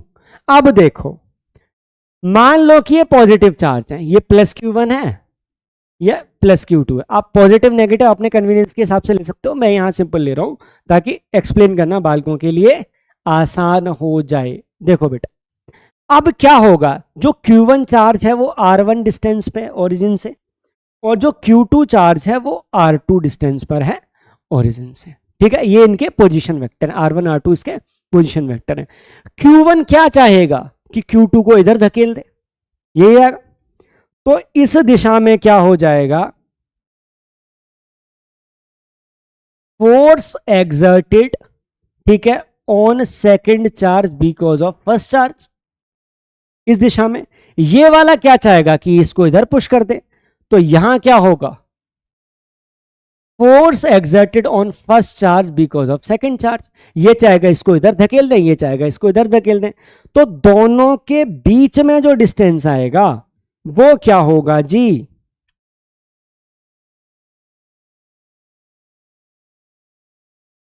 ये होगा R21, मतलब R2 माइनस R1, ठीक है। वेक्टर आपने पढ़ाई होंगे। तो यहां पर जो कूलम अंकल कहते हैं, वो कूलम अंकल का वेक्टर फॉर्म में ये कहना है कि फोर्स एक्सर्टेड बाय, या force on second charge because of first charge equals to K, या 1/4 pi epsilon naught equals to Q1 Q2 upon R21 square into R21 cap. हाँ जी, अब ध्यान से सुनो, तो जो फोर्स ऑन सेकंड चार्ज होगा वो क्या होगा, बिकॉज ऑफ फर्स्ट चार्ज क्या होगा, K Q1 Q2 upon R21 square, मतलब इन दोनों के बीच में डिस्टेंस, और डायरेक्शन क्या होगी, जो R21 की डायरेक्शन होगी ना, R21 की डायरेक्शन में यूनिट वेक्टर, मतलब इतना फोर्स लगाएगा और इस R21 कैप की डायरेक्शन में लगाएगा। हम इसको ऐसे भी लिख सकते हैं, हमें पता है कि कोई वेक्टर अगर ये है तो इस वेक्टर अपॉन इसका मैग्नीट्यूड हमें पता है, हमने यूनिट वेक्टर निकालना सीखा है, ठीक है। किसी वेक्टर को जब उसके मैग्नीट्यूड से डिवाइड कर दिया जाए तो हमें क्या मिल जाता है, यूनिट वेक्टर मिल जाता है। तो क्या मैं ऐसा भी बोल सकता हूं कि F21 equals to 1/4 pi epsilon naught, या K लिख लो, आपको K की जगह ये भी लिख सकते हो, कोई इशू नहीं है, both one and the same. तो क्या होगा, Q1 Q2 upon R21 cube upon R21। आप ऐसे भी लिख सकते हो, कोई भी दिक्कत नहीं है। तो हमने क्या देखा यहां पर, अगर मैं इसको उल्टा करके देखूं, मतलब R21 की जगह R12 कर दूं, so I can write simply here कि F12 equals to 1/4 pi epsilon not Q1 Q2 upon R12 square R cap 12, या मैं इसको ऐसे भी लिख सकता हूं कि 1/4 pi epsilon not Q1 Q2 upon R12 cube into R12 vector. मैं इसको ऐसे भी लिख सकता हूं, कोई भी परेशानी नहीं होनी चाहिए। तो मेन चीज क्या है, यही चेंज हो रहा है। अब ये चाह रहा है कि इस डायरेक्शन में जाए, ये चाह रहा है इस डायरेक्शन में जाए, दोनों का मैग्नीट्यूड इक्वल होगा।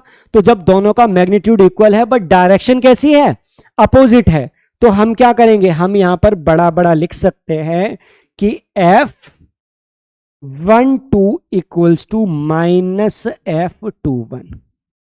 इसका मतलब equal in magnitude, equal in magnitude but opposite in direction. मतलब न्यूटन की थर्ड लॉ की याद आ गई हमको। ठीक है, यहां तक कोई दिक्कत? पर यहां पे यूनिट का स्पेशल ध्यान रखना है हमें। यूनिट क्या कहती है कि भाई साहब हमें Q1 और Q2 ये दोनों लेना है कूलम में, ठीक है, R लेना है मीटर में, और फोर्स जो आएगा वो आएगा आपका न्यूटन में। ठीक है, और ये पूरा वैक्यूम, अगर कोई मीडियम है तो आप क्या कर सकते हो, एप्सिलॉन नॉट की जगह एप्सिलॉन लिख सकते हो। ठीक है, ये भी है आराम से, कोई दिक्कत नहीं है। ठीक है, अब हम बढ़ते हैं आगे। ठीक है, यहां तक कोई इशू? पक्का? Let's move ahead.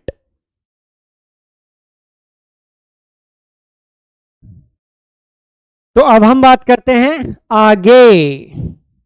Late us talk about the electric field. हाँ जी, पहले हम इलेक्ट्रिक फील्ड देखते हैं कि इलेक्ट्रिक फील्ड होता क्या है, उसके बाद हम उसके थोड़े मैथमेटिकल और उसकी प्रॉपर्टीज और यूनिट्स इन सब में जाएंगे। देखो बेटा, सबसे पहले हम बात करते हैं, मान लो हमारे पास कोई चार्ज है, ठीक है, कोई चार्ज है हमारे पास।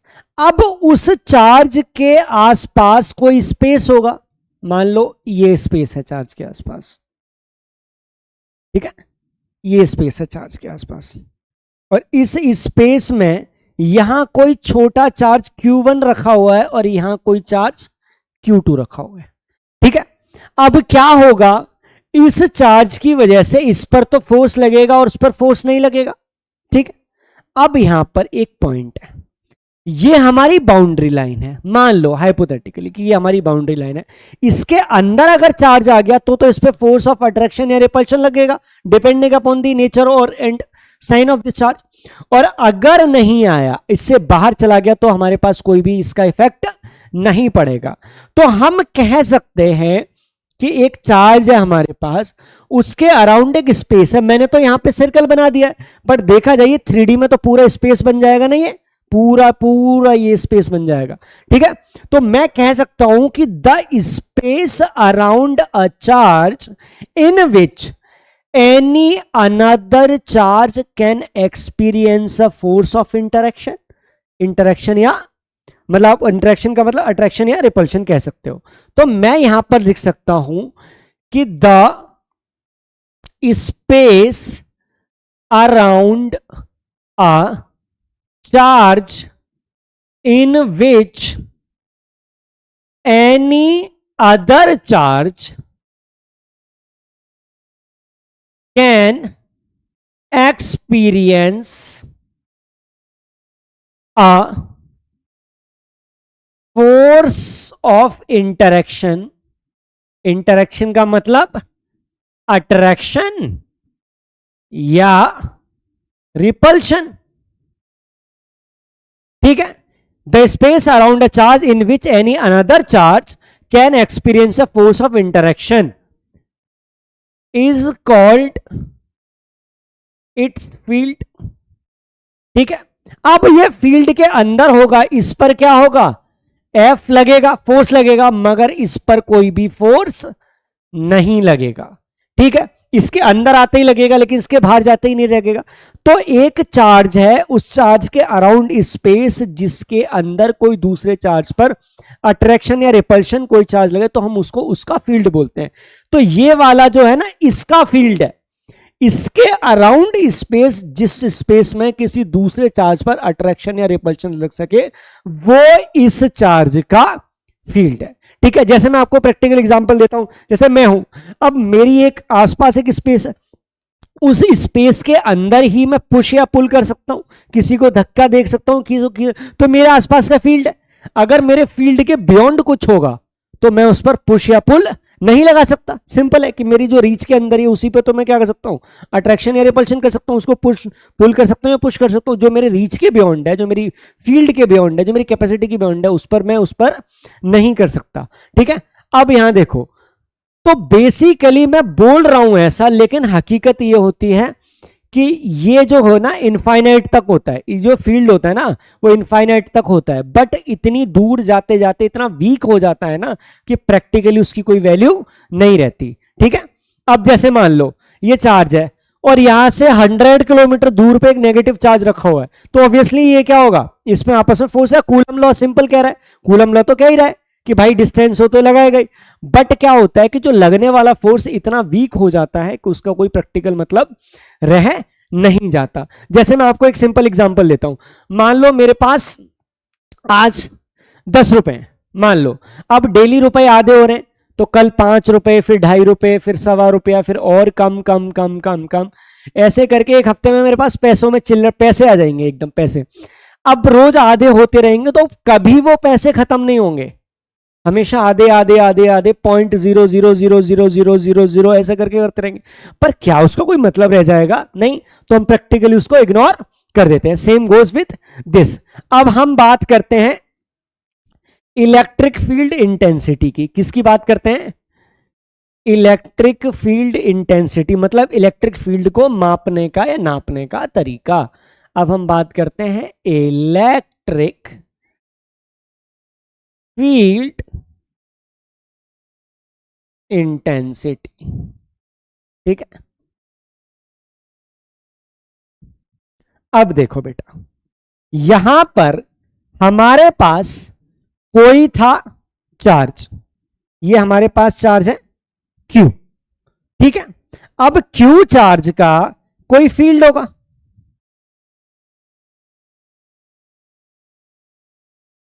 कोई फील्ड होगा किसी फील्ड में, इसी फील्ड में हमारे पास एक दूसरा पॉइंट है P। तो अगर ये मेरा चार्ज Q नॉट है तो यहां पर क्या होगा, कोई फोर्स लगेगा, जो Q नॉट है वो पॉजिटिव टेस्ट चार्ज है, पॉजिटिव टेस्ट चार्ज। ठीक है, अब ये लगेगा, फोर्स लगेगा। अब इन दोनों के बीच में डिस्टेंस क्या होगा, इन दोनों के बीच में डिस्टेंस होगा R। सिंपल सा लॉजिक है। अब यहां पर देखो बेटा, तो मैं क्या करूंगा कि इस फील्ड में, इस पॉइंट पर, मतलब इस फील्ड में इस चार्ज से इतनी दूरी पर कोई पॉइंट P है। ठीक है, तो मैं इसको कैसे डिफाइन करूंगा कि electric field intensity at any point in an electric field is defined as the force experienced by unit positive charge placed at that point। मतलब किसी इलेक्ट्रिक फील्ड में किसी पॉइंट पर हम इलेक्ट्रिक फील्ड इंटेंसिटी वो मानेंगे कि अगर यहां पर मैं एक unit positive test charge place कर दूं तो वो कितना फोर्स एक्सपीरियंस करेगा। यहां पर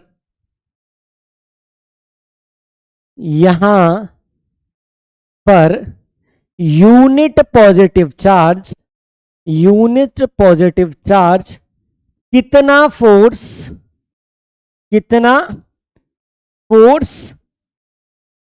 एक्सपीरियंस करेगा। ठीक है, दिस इज द पॉइंट। अब यहां पर देखो, तो यहां पे एक मेन चीज है, पहले मैं आपको आराम से इसको समझाता हूं कि जो हमारे पास फोर्स था वो क्या था, 1/4 पाई एप्सिलॉन नॉट। Q हमारे पास चार्ज है, दूसरा चार्ज क्या है, जो Q नॉट है वो यूनिट पॉजिटिव चार्ज है, +1 कूलम है, तो यहां पर मैं 1 लिख देता हूं। ठीक है, ये क्या हो गया मेरा आर स्क्वायर,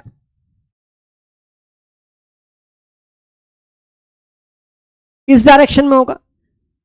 अब नाउ लिसन केयरफुली, मान लो यहां हमारा क्यू नॉट, तो यहां पर मैं क्यू नॉट भी लिख सकता हूं। तो बेसिकली अगर मैं जो दूसरा चार्ज है जिस पर हम फोर्स देख रहे हैं उसको 1 कूलम लिखें, तो जो फोर्स एक्सपीरियंस होगा वही हमारा क्या हो जाएगा, इलेक्ट्रिक फील्ड इंटेंसिटी हो जाएगी। तो मैं यहां पर बोल सकता हूं कि electric field intensity equals to क्या, फोर्स अपॉन दिस। अब यहां पर जो हमारा क्यू नॉट है वो क्या है, टेस्ट चार्ज है। कैसा है ये, टेस्ट चार्ज है। ठीक है, यहां तक कोई कठिनाई, परेशानी, प्रॉब्लम, मुसीबत, दुविधा, संकट, समस्या, दिक्कत, डाउट, संकट, ऐसा कुछ नहीं। बट यहां पे एक दिक्कत है, यहां पे देखोगे तो एक कॉन्सेप्ट आएगा हमारे पास। क्या है वो कॉन्सेप्ट, जरा ध्यान से सुनो। वो कौन, ठीक है, अब यहां पर एक दिक्कत है। क्या दिक्कत है, ध्यान से सुनो। एक चार्ज ये है, दूसरा चार्ज ये है, जब इस पर अट्रैक्शन या रिपल्शन लगाएगा तो इनके आपस की बीच की दूरी भी तो कम ज्यादा हो जाएगी। प्रॉब्लम तो वहां टक रही है। अब क्या करें, तो हम करते हैं कि जो हमारा चार्ज क्यू नॉट है, जो हमारा चार्ज क्यू नॉट है, यहां पर मैं फटाफट आपको बता दूं कि ये हमारा ओरिजिनल चार्ज है क्यू, और ये है पॉइंट पी, यहां चार्ज है क्यू नॉट, और ये डिस्टेंस कितना है आर, ये डिस्टेंस कितना है आर। ठीक है, अब यह चलो मैं आपको इस वैसे समझा देता हूं। ये लो बच्चे, ये हमारा चार्ज है क्यू, यहां पर हमारा एक पॉइंट है पी, जो चार्ज है वो है क्यू नॉट, मतलब टेस्ट चार्ज है, और इनके बीच की जो दूरी है वो दूरी है आर। कितनी दूरी है वो, आर। तो हम क्या कर रहे हैं, इस पर जो हमारा इलेक्ट्रिक फील्ड आए, इंटेंसिटी आएगा, वो इस डायरेक्शन में आएगा। ठीक है, तो हम यहां करते हैं कि जो इलेक्ट्रिक फील्ड इंटेंसिटी है वो एफ अपॉन क्यू नॉट है। ठीक है, यूनिट पॉजिटिव चार्ज पर हमारा कितना लगेगा। अब ये जो क्यू नॉट है इसको हम इतना स्मॉल कर रहे हैं, इतना स्मॉल कर रहे हैं कि इसकी वजह से ओरिजिनल चार्ज पर कोई फर्क नहीं पड़ेगा। तो हम यहां लिखते हैं कि limit Q naught tends to 0, मतलब क्यू नॉट की वजह से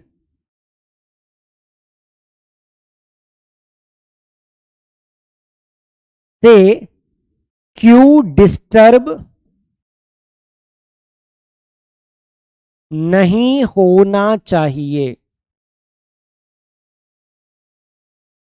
ठीक है, आराम से, कोई टेंशन नहीं है। ठीक है, तो electric field intensity at any point मेरी क्या आ गई कि 1/4 पाई एप्सिलॉन नॉट क्या,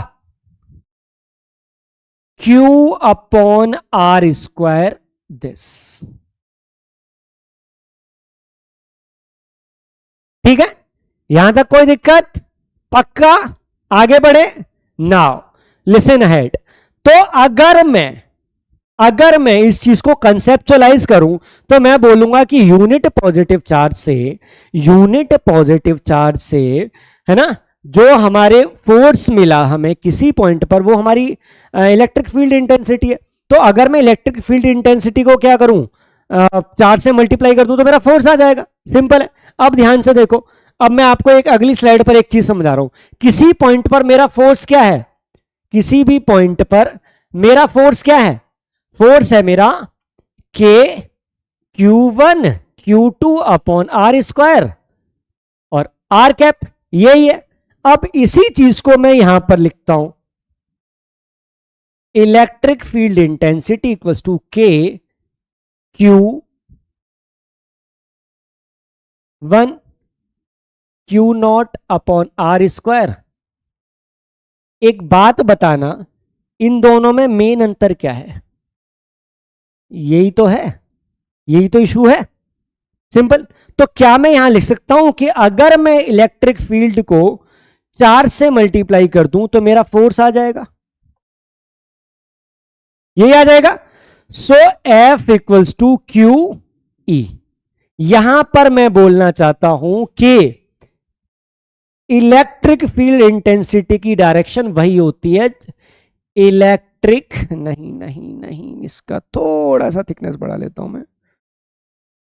इलेक्ट्रिक फील्ड इंटेंसिटी की डायरेक्शन फोर्स वाली डायरेक्शन ही होती है किसी गिवन पॉइंट पर।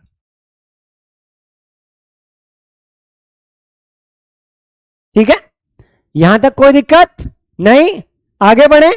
चलो अब यहां पर हम एक सिंपल सा क्वेश्चन लेते हैं, तो देखते हैं हम ये वाला क्वेश्चन क्या कहता है। ये question, let's move head. Calculate the magnitude of an electric field which can just suspend a deuteron of mass 3.2 into 10⁻⁻27 kg Fairlie in air. हाँ जी, चलो मान लो हमारा इलेक्ट्रिक फील्ड इस दिशा में है, ठीक है, इस दिशा में है, और यहां पर एक ड्यूटेरॉन है, इस पर mg लगेगा। भाई ग्रेविटी तो अपना काम करेगी, हमें पता है कि ग्रेविटी पक्षपात नहीं करती, डिस्क्रिमिनेशन नहीं करती, वो तो इंसान ही करता है। तो यहां पर फोर्स लगेगा QE, ठीक है। अब हमें स्टेबल रखना है, अब हमें किसको रखना है? इसको हवा में स्टेबल रखना है। इसका मतलब क्या हो गया कि नीचे लगने वाला फोर्स मस्ट इक्वल बी ऊपर लगने वाला फोर्स। तो मतलब नीचे क्या लग रहा है? mg, ऊपर की तरफ क्या लग रहा है? QE, ठीक है। तो आप फटाफट रख दो, मास ड्यूटेरॉन का क्या दे रखा है? 3.2 into 10⁻⁻27 kg। Acceleration due to gravity आप 10 ले लो। चार्ज क्या होता है? +1 प्लस ई, तो ये आपका हो जाएगा 1.6 इंटू 10⁻⁻19 कूलम। और ठीक है, और इलेक्ट्रिक फील्ड हमें पता नहीं है, तो इलेक्ट्रिक फील्ड की वैल्यू क्या आ जाएगी? यहां से पावर 1 चली जाएगी, तो 3.2 इंटू 10⁻⁻26 अपॉन क्या बचा? 1.6 इंटू 10⁻, क्या, -19। तो ये गया 2 टाइम्स, सो 2 इंटू तो 26 में से घटा दो तो कितना बचा? 10⁻⁻7, ठीक है, -7 न्यूटन पर कूलम। हाँ जी, ठीक है। तो हमें पता है कि इलेक्ट्रिक फील्ड की इंटेंसिटी की यूनिट क्या हो जाएगी, आप फॉर्मूले से भी देख लो, इससे भी देख लो, आप टेंशन मत लो। तो ये है हमारा किस में? न्यूटन में। ये है कूलम में, तो ये क्या हो गई? न्यूटन पर कूलम हो गई, ठीक है। नहीं तो मैं आपको अलग से भी बता देता हूं, टेंशन लेने की जरूरत नहीं है। ये देखो, तो अगर मैं इसकी SI यूनिट्स की बात करूं, units of electric field, unit की बात करूं, तो मैं यहां पर करूंगा कि जो इसकी SI यूनिट है, SI यूनिट है वो क्या है? न्यूटन पर कूलम या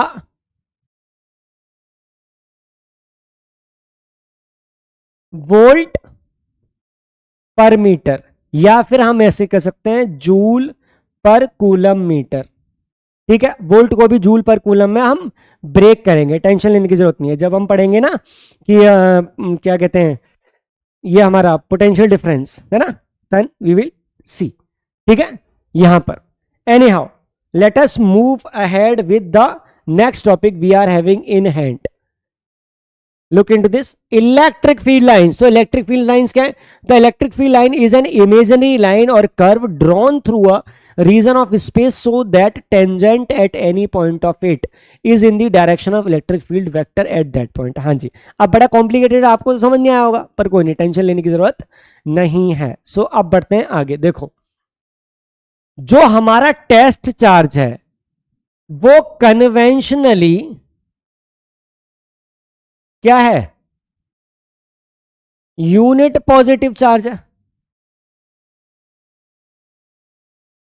ठीक है, अब देखो बेटा, यहां पर हमारे पास एक पॉजिटिव चार्ज है, इसका फील्ड है ये, और हमारे पास यहां नेगेटिव चार्ज है, इसका फील्ड है ये। तो अगर मैं अपने टेस्ट चार्ज Q नॉट को प्लेस कर दूं तो क्या होगा, Q नॉट ये वाला तो इधर धक्का देगा और ये वाला इधर जाएगा। ये वाला क्या करेगा, टेस्ट चार्ज को क्या करेगा, हमारा पॉजिटिव वाला इसको बाहर धकेलने की कोशिश करेगा क्योंकि रिपल्शन होगा, और नेगेटिव वाला अंदर लाने की कोशिश करेगा क्योंकि अट्रैक्शन होगा। Now listen carefully. तो हमने क्या किया कि हमने देखा कि जो इलेक्ट्रिक फील्ड इंटेंसिटी है उसकी डायरेक्शन फोर्स वाली डायरेक्शन है, जो इलेक्ट्रिक फील्ड इंटेंसिटी है उसकी डायरेक्शन क्या, फोर्स वाली। तो इसका मतलब यहां इलेक्ट्रिक फील्ड इंटेंसिटी यहां होनी चाहिए और यहां इलेक्ट्रिक फील्ड इंटेंसिटी अंदर होनी चाहिए, यही होना चाहिए। तो हमने कहा कि एक काम करो, इसको इमेजिनरी लाइन के थ्रू रिप्रेजेंट करते हैं। तो यहां से हमने देखा कि जो हमारी पॉजिटिव चार्ज है उसकी जो लाइंस हैं वो बाहर जाएंगी और नेगेटिव चार्ज की अंदर आएंगी, क्योंकि हमने इसको कन्वेंशनली यूनिट पॉजिटिव चार्ज को रख के जज किया है। तो यहां पर मैं देखूं कि अगर मेरी फील्ड लाइन है तो किसी भी पॉइंट पर मैं अगर टेंजेंट डालूंगा तो वो किसी भी पॉइंट पर टेंजेंट उस डायरेक्शन पर फील्ड लाइन की डायरेक्शन देगा। अब यहां पर देखो, यहां पर जो पॉजिटिव चार्ज है वहां से तो लाइन क्या जा रही है, बाहर जा रही हैं, और नेगेटिव चार्ज में लाइंस अंदर आ रही हैं। नेगेटिव चार्ज में क्या होती है, लाइंस अंदर आ रही हैं। तो यहां पर जो हमारा पॉजिटिव चार्ज है वहां से फील्ड लाइंस बाहर, और ध्यान रखना ये फील्ड लाइन इमेजिनरी लाइंस हैं। कैसी लाइंस हैं, इमेजिनरी लाइंस हैं, बट सरफेस को 90 डिग्री पर लीव करती हैं या सरफेस में 90 डिग्री पर ये एंटर करती हैं। ये रहा नेगेटिव, ये हमारी फील्ड लाइंस है। तो यहां अंदर की तरफ है इनटू, और ये सरफेस पे कितना 90 डिग्री पर एंटर कर रही है। तो दोनों की दोनों जो हमारी लाइंस है ना, ये वाली और ये वाली, ये इमेजिनरी लाइंस है, हकीकत में ऐसा नहीं होती हैं। ठीक है, अब ध्यान से देखो, तो अगर मैं बनाऊं, ये पॉजिटिव की वजह से अलग है, नेगेटिव वजह से अलग है, तो अगर मैं बनाऊं तो मैं ऐसा भी तो बना सकता हूं कि यहां पर मेरा पॉजिटिव चार्ज है, यहां पर नेगेटिव चार्ज है, तो पॉजिटिव की लाइंस बाहर जा रही हैं, ये बाहर जा रही हैं, ये बाहर जा रही हैं, और यहां जाके अंदर इसमें एंटर कर रही हैं।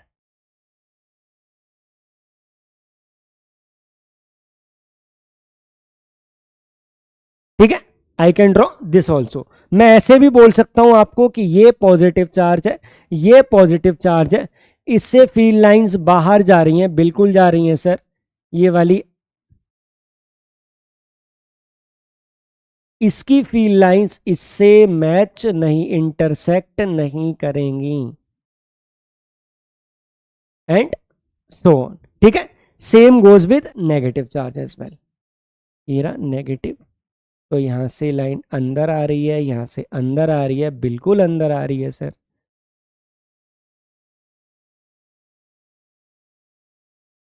सर बिल्कुल अंदर आ रही है, ये लो। ठीक है, अब बढ़ते हैं हम इनकी प्रॉपर्टीज की तरफ। So these lines are imaginary lines and these may be curved और स्ट्रेट। अगर यूनिफॉर्म यूनिफॉर्म इलेक्ट्रिक फील्ड होगा तो क्या होंगी, स्ट्रेट होंगी। और जो लाइंस पास पास है, जहां लाइंस पास पास है वहां स्ट्रॉन्ग इलेक्ट्रिक फील्ड है, और जहां दूर दूर है वहां वीक इलेक्ट्रिक फील्ड है। ठीक है, और जहां यूनिफॉर्म है पहले वहां पे यूनिफॉर्म।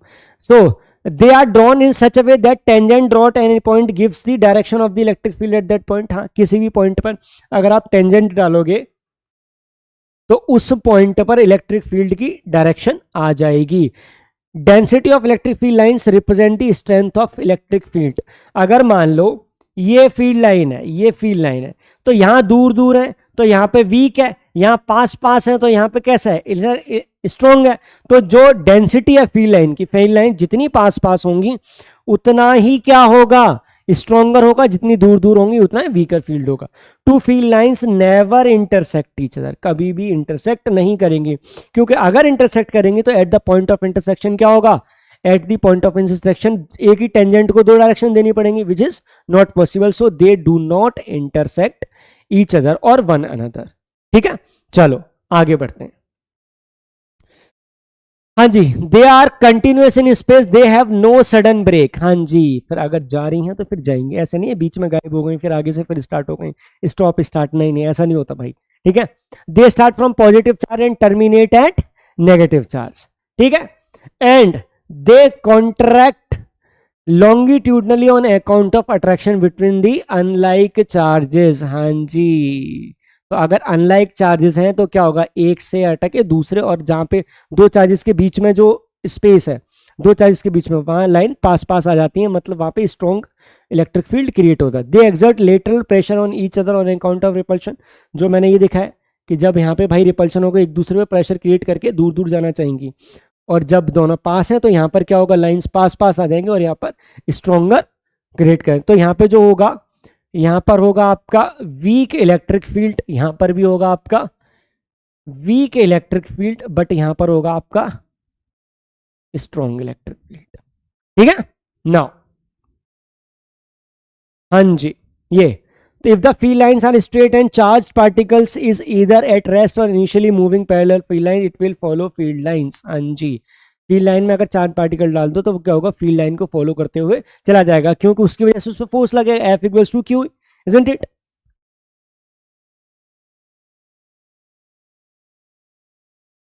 हाँ जी, यहां तक कोई दिक्कत, पक्का? क्या लगता है आगे बढ़ना चाहिए? चलो आगे बढ़ते हैं, लेट्स मूव अहेड।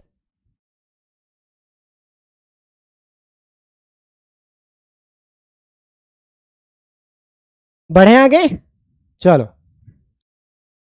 तो अभी हम देखते हैं कि अगर हमारे पास मल्टीपल इलेक्ट्रिक फील्ड्स हो, तो इलेक्ट्रिक फील्ड हमें पता है वेक्टर क्वांटिटी है, तो मल्टीपल इलेक्ट्रिक फील्ड्स हो तो उसका इक्विवेलेंट इलेक्ट्रिक फील्ड कैसे आएगा, लेट्स टॉक अबाउट दिस।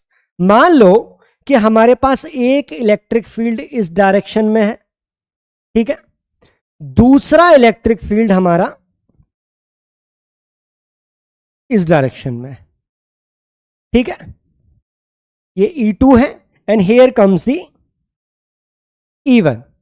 ठीक है, तो इसका नेट इलेक्ट्रिक फील्ड किस डायरेक्शन में आएगा, हमें पता है कि सर जी हमने वेक्टर पढ़े हुए हैं, तो हमारा वेक्टर क्या कहता है कि जो हमारा इलेक्ट्रिक फील्ड होगा ना, that will B vector sum of electric fields, यही होगा। और इसका मैग्नीट्यूड क्या होगा बेटा, इसका मैग्नीट्यूड होगा बच्चे E1 square plus E2 square plus 2E1 E2 cos theta. यहां पे जो थीटा है वो थीटा E1 और E2 के बीच का एंगल है। थीटा क्या है, angle between E1 and E2। ठीक है, यहां तक कोई दिक्कत, पक्का? आगे बढ़े, लेट अस मूव अहेड। ठीक है, हाँ जी, अब हम बात करते हैं इलेक्ट्रिक पोटेंशियल की। ये क्या होता है सर इलेक्ट्रिक पोटेंशियल, बिल्कुल बताते हैं क्या होता है। देखो बच्चे, मान लो मैं आपको एक सिचुएशन देता हूं, मान लो इस साइड कूलर रखा हुआ है, ठीक है, आपने कभी कूलर जब बचपन में रहोगे तो कूलर के अगेंस्ट वॉक करने की कोशिश करी होगी ना, हवा के अगेंस्ट, तो कूलर तो हवा दे रहा है, आप हवा के अगेंस्ट जा रहे हो, तो जब आप हवा के अगेंस्ट जा रहे हो तो आपको कुछ काम करना पड़ रहा है। सिंपल, कूलर क्या चाहता है कि आपको पीछे पुश करें, लेकिन फिर भी आप जाते जा रहे हो, जाते जा रहे हो, जाते, सिंपल थिंग है। तो आप क्या कर रहे हो, आप एक ऐसे पॉइंट से कूलर के पास जा रहे हो जिस पॉइंट पर कूलर की हवा नहीं पहुंच रही है, बॉडी दूर से, वहां पे कूलर की हवा नहीं पहुंच रही, वहां पे आपको कोई रिपल्शन नहीं लग रहा, वहां पे कोई फोर्स नहीं आ रहा, वहां से चलते चलते कूलर के पास आ रहे हो, और जैसे जैसे कूलर के पास आते जा रहे हो आपको काम करना पड़ रहा है। तो किसी एक पॉइंट पर आ सकते हो तो आप कह सकते हो कि नहीं, मेरे अंदर इतना पोटेंशियल है कि मैं कूलर की हवा के अगेंस्ट इस पॉइंट पर आ सकता हूं। Simple, great. ऐसा ही होता है बेटा चार्ज के केस में। तो अगर मैं मान लूं कि इस पॉइंट पर हमारा कोई चार्ज Q है, ठीक, तो जब इस पॉइंट पर चार्ज Q है तो यहां Q से P पॉइंट पर, ये रहा हमारा पॉइंट P, ठीक है, और डिस्टेंस R। अब हम क्या कर रहे हैं, यूनिट पॉजिटिव चाहिए, टेस्ट चार्ज। हम इंफिनिटी से लेके चलते चलते चलते चलते कहां आ रहे हैं, पॉइंट P पर आ रहे हैं, ठीक है। तो हमने क्या किया, इंफिनिटी से ऐसे चल के आए और पॉइंट P पर आ गए। तो हम क्या करेंगे, इस पॉइंट P पर इस चार्ज की वजह से कोई पोटेंशियल होगा, तो वो पोटेंशियल हम कैसे डिफाइन करेंगे। अगर मैं टेस्ट चार्ज को इंफिनिटी से यहां तक लेके आ रहा हूं तो क्या करना हूं, यहां पर मैं एक्सटर्नल फोर्स क्या कर रहा है, हमारे Q नॉट को कहां ले जा रहा है, इंफिनिटी से पॉइंट P तक, एक्सटर्नल फोर्स। तो इससे जो वर्क डन होगा वो भी क्या होगा, एक्सटर्नल होगा। सिंपल भाई, बाहर से वर्क करूंगा मैं और ये मेरे को रिपेल करने की कोशिश कर रहा है, तो यहां से चलते चलते चलते चलते बाहर से लगने यहीं तो आऊंगा मैं। और यहां पर इसकी वजह से देखो, तो यहां पर एफ क्यू की वजह से यहां लगेगा, और एक्सटर्नल फोर्स आपका लग रहा है इस डायरेक्शन में, तो एक्सटर्नल फोर्स ही तो उसको उठा के यहां पे लेके आ रहा है, isn't it. Now listen carefully, तो मैं इसको बोलूंगा कि the electric potential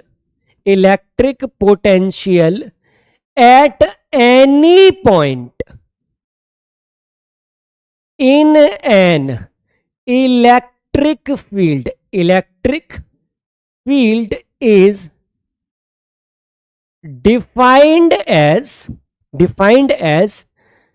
the amount of work done by external agent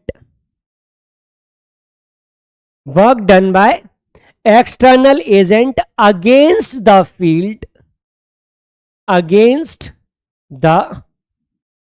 field in bringing, ठीक है, in bringing test charge from infinity to that point along any arbitrary path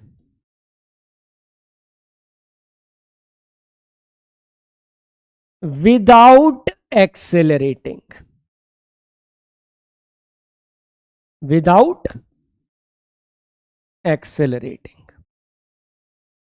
अब इसको समझ लेते हैं। अब हम क्या कर रहे हैं, किसी एक P पॉइंट पर पोटेंशियल को कैसे डिफाइन करेंगे कि the amount of work done by external agent in bringing a test charge from infinity to that point and is working against the electric field, जो इलेक्ट्रिक फील्ड इस direction में आ रहा है उसके अगेंस्ट काम कर रहा है ना। तो किसी भी आर्बिट्ररी पाथ से लेकर आ सकता है, तो जो वर्क डन होगा वो हमारा कितना होगा, हमारा उस पॉइंट का पोटेंशियल होगा, ठीक है। यहां तक कोई दिक्कत। अब देखो, तो मैं यहां पर ऐसे लिख सकता हूं कि ये मेरा चार्ज है Q, यहां पर R डिस्टेंस पर कोई पॉइंट है P, और यहां पर हमारा टेस्ट चार्ज रखा हुआ है Q नॉट, ठीक है। तो अब यहां पर जो पोटेंशियल होगा वो क्या होगा, Vp। तो मैं यहां पर Vp को ऐसे बोल सकता हूं, है ना, potential at any point P equals to work done by external agent in bringing a charge from infinity to point P upon जो हमारा टेस्ट चार्ज है। सिंपल। इस पूरे केस में जो चेंज इन काइनेटिक एनर्जी है वो जीरो है, मतलब हमारी काइनेटिक एनर्जी चेंज नहीं हो रही है। आप ऐसे भी बोल सकते हो कि जो चार्ज लेके आ रहे हैं ये बहुत ही स्लोली लेकर आ रहे हैं।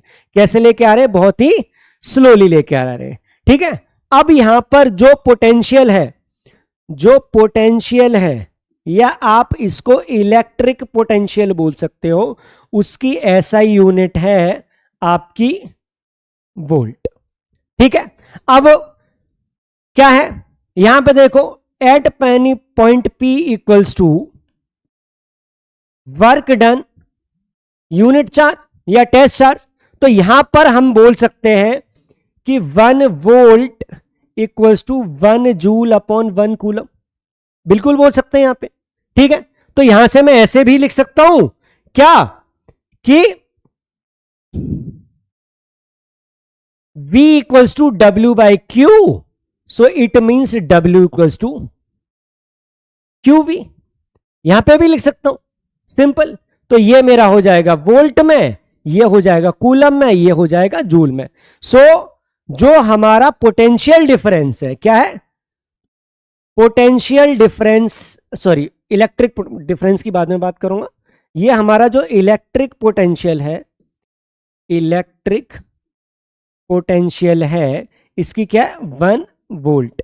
ठीक है, या मैं ऐसे बोल सकता हूं कि भाई 1 volt equals to 1 joule upon coulomb, आप ऐसे भी कर सकते हैं। ठीक है, सो आप इलेक्ट्रिक पोटेंशियल को चाहे वोल्ट में रिप्रेजेंट कर लो और जूल अपॉन कूलम में कर लो, मर्जी आपकी है, टेंशन लेने की जरूरत नहीं है। ठीक है, अब हम आगे बढ़ते हैं। अब हम देखते हैं हमारा अगला क्या। अच्छा हाँ, जो हमारा इलेक्ट्रिक पोटेंशियल है, जो इलेक्ट्रिक पोटेंशियल है वो क्या है? स्केलर क्वांटिटी है। कैसी क्वांटिटी है?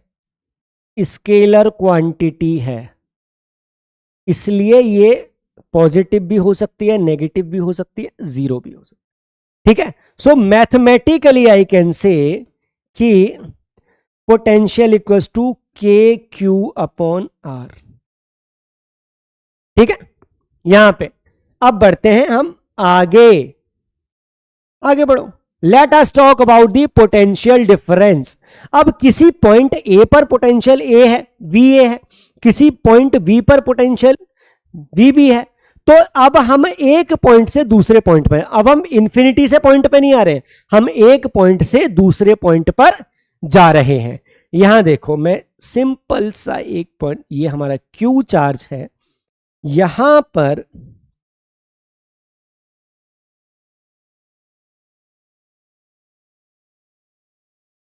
हाँ जी, यहां पर कोई पॉइंट है ए, यहां पर कोई पॉइंट है बी। सो ये है हमारा आर ए, ये है पॉइंट बी, तो ये है हमारा आर बी। अब हम टेस्ट चार्ज को क्या कर रहे हैं? बी टू ए लेकर आ रहे हैं, बी टू ए लेकर आ रहे हैं, सिंपल। तो यहां पर क्या होगा? हम बोल सकते हैं कि potential difference between two points, electrical potential between two points is defined as the amount of work done by external agent against the electric field, against the electric field। ठीक है, so between two point is defined as the amount of work done by external agent against the electric field in bringing unit test charge from initial point to final point, initial point to final point without accelerating, without accelerating. ठीक है, यहां तक कोई दिक्कत? पक्का? हाँ जी। तो इसकी भी यूनिट क्या होगी? जो हमारा पोटेंशियल डिफरेंस है, जो हमारा पोटेंशियल डिफरेंस है, इसकी भी यूनिट क्या होगी? वोल्ट ही होगी। आप पोटेंशियल में से पोटेंशियल घटाओगे तो डिफरेंस की यूनिट की वोल्ट होगी, लेंथ में से लेंथ घटाओगे तो डिफरेंस इन लेंथ की यूनिट क्या होगी? लेंथ वाली की यूनिट ही होगी, है ना। आप वॉल्यूम में से वॉल्यूम घटाओगे तो डिफरेंस इन वॉल्यूम की यूनिट क्या होगी? जो वॉल्यूम की यूनिट होगी। सिंपल। तो दो पॉइंट के पोटेंशियल का जब आप डिफरेंस निकालोगे तो जो आपका डिफरेंस आएगा उसकी यूनिट भी क्या होगी? वही होगी जो पोटेंशियल वाली यूनिट है। ठीक है, यहां तक कोई दिक्कत? पक्का? आगे बढ़े। हाँ, अगर मैं इसकी बात करूं कि मान लो हमारा कोई पॉइंट P है और यहां हमारा चार्ज है Q1, ये R1 है, यहां चार्ज है Q2, ये R2 है, यहां चार्ज है Q3, ये R3 है और यहां चार्ज है Q4, ये R4 है। ठीक है, तो मैं यहां पर नेट पोटेंशियल क्या लिख सकता हूं? के Q1 अपॉन R1 प्लस के Q2 अपॉन R2 प्लस के Q3 अपॉन R3, ऐसे करके के Q1 अपॉन Rn। ठीक है, अब यहां पर Q का साइन अपने हिसाब से प्लस माइनस एडजस्ट कर लेना, टेंशन लेने की जरूरत नहीं है। ठीक है, अब यहां पर एक मेन पॉइंट है, जो मेन पॉइंट मैं आपको बताना चाहता हूं कि हाँ जी, potential difference between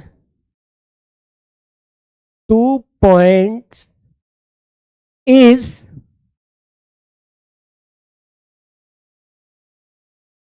independent of the reference point।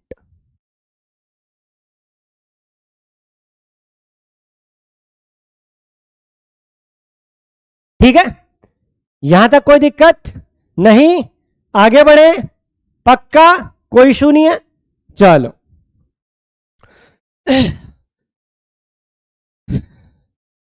गला। तो 2 point charge 2 microcoulomb 8 microcoulomb are placed 12 centimeter apart. Find the position of the point where electric field intensity will be 0। आप एक काम करना आराम से, चलो मैं ये आपको ये समझा देता हूं। ठीक है, यहां 2 माइक्रो, एक मिनट इसको छोटा कर लूं। इस पॉइंट पर 2 माइक्रोकूलम है, इस पॉइंट पर 8 माइक्रोकूलम है। अब हमें क्या करना है? हमें इन दोनों के बीच में वो पॉइंट निकालना है, वो पॉइंट निकालना है जहां पर क्या हो? इलेक्ट्रिक फील्ड क्या हो? 0 हो, 0 न्यूटन पर कूलम। अब इन दोनों के बीच में कितना डिस्टेंस है? 12 सेंटीमीटर। तो अगर मैं दिमाग लगाऊं तो मैं सोचूंगा ना, सर अगर मान लो ये x है तो ये मेरा 12 माइनस एक्स हो जाएगा। ऐसे करके मैं दिमाग लगा सकता हूं। पक्का? तो एक काम करो, इसको आप आराम से होमवर्क में करो, इसका जो आंसर आएगा वो टेलीग्राम पर आ जाएगा। ठीक है, मैं समझा देता हूं लेकिन पहले खुद ट्राई करना है, पहले खुद ट्राई करना है। ठीक है, अगला, if a charge q is placed at a vertex of rectangular polygon then net electric field at its center is 0। हाँ जी, मतलब हमारे पास कोई भी पॉलीगन मान लो, है ना, ट्राइंगल, हेक्सागन, पेंटागन, कुछ भी। ठीक है, और सब पे q रखा हुआ है। आप यहां पे ट्राइंगल भी मान सकते हो, q q q ना, स्क्वायर भी मान सकते हो, q q q q। तो इसके सेंटर पर जो इलेक्ट्रिक फील्ड होगा ना,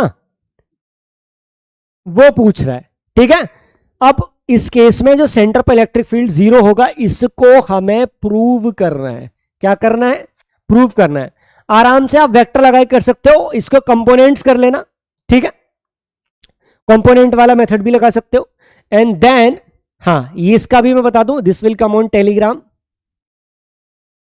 आप पहले खुद करोगे, सॉल्यूशन टेलीग्राम पे आएंगे, ये नहीं है कि सॉल्यूशन के भरोसे ही बैठे रहो, ठीक है। And then we have is the electric field of charge Q at another is carried from A to B, A to C, A to D and A to E. That work done will be, हाँ इसमें दिमाग लगाना है, and this will also be on Telegram. ठीक है, यहां तक कोई दिक्कत नहीं, आगे बढ़ते हैं. So this is all for today. Thank you so much, bye bye, take care, have a nice day ahead. कोई भी दिक्कत आती है, कोई भी प्रॉब्लम आती है, just let me know in the comment section. See you in the next class. Have a nice day ahead. Bye bye.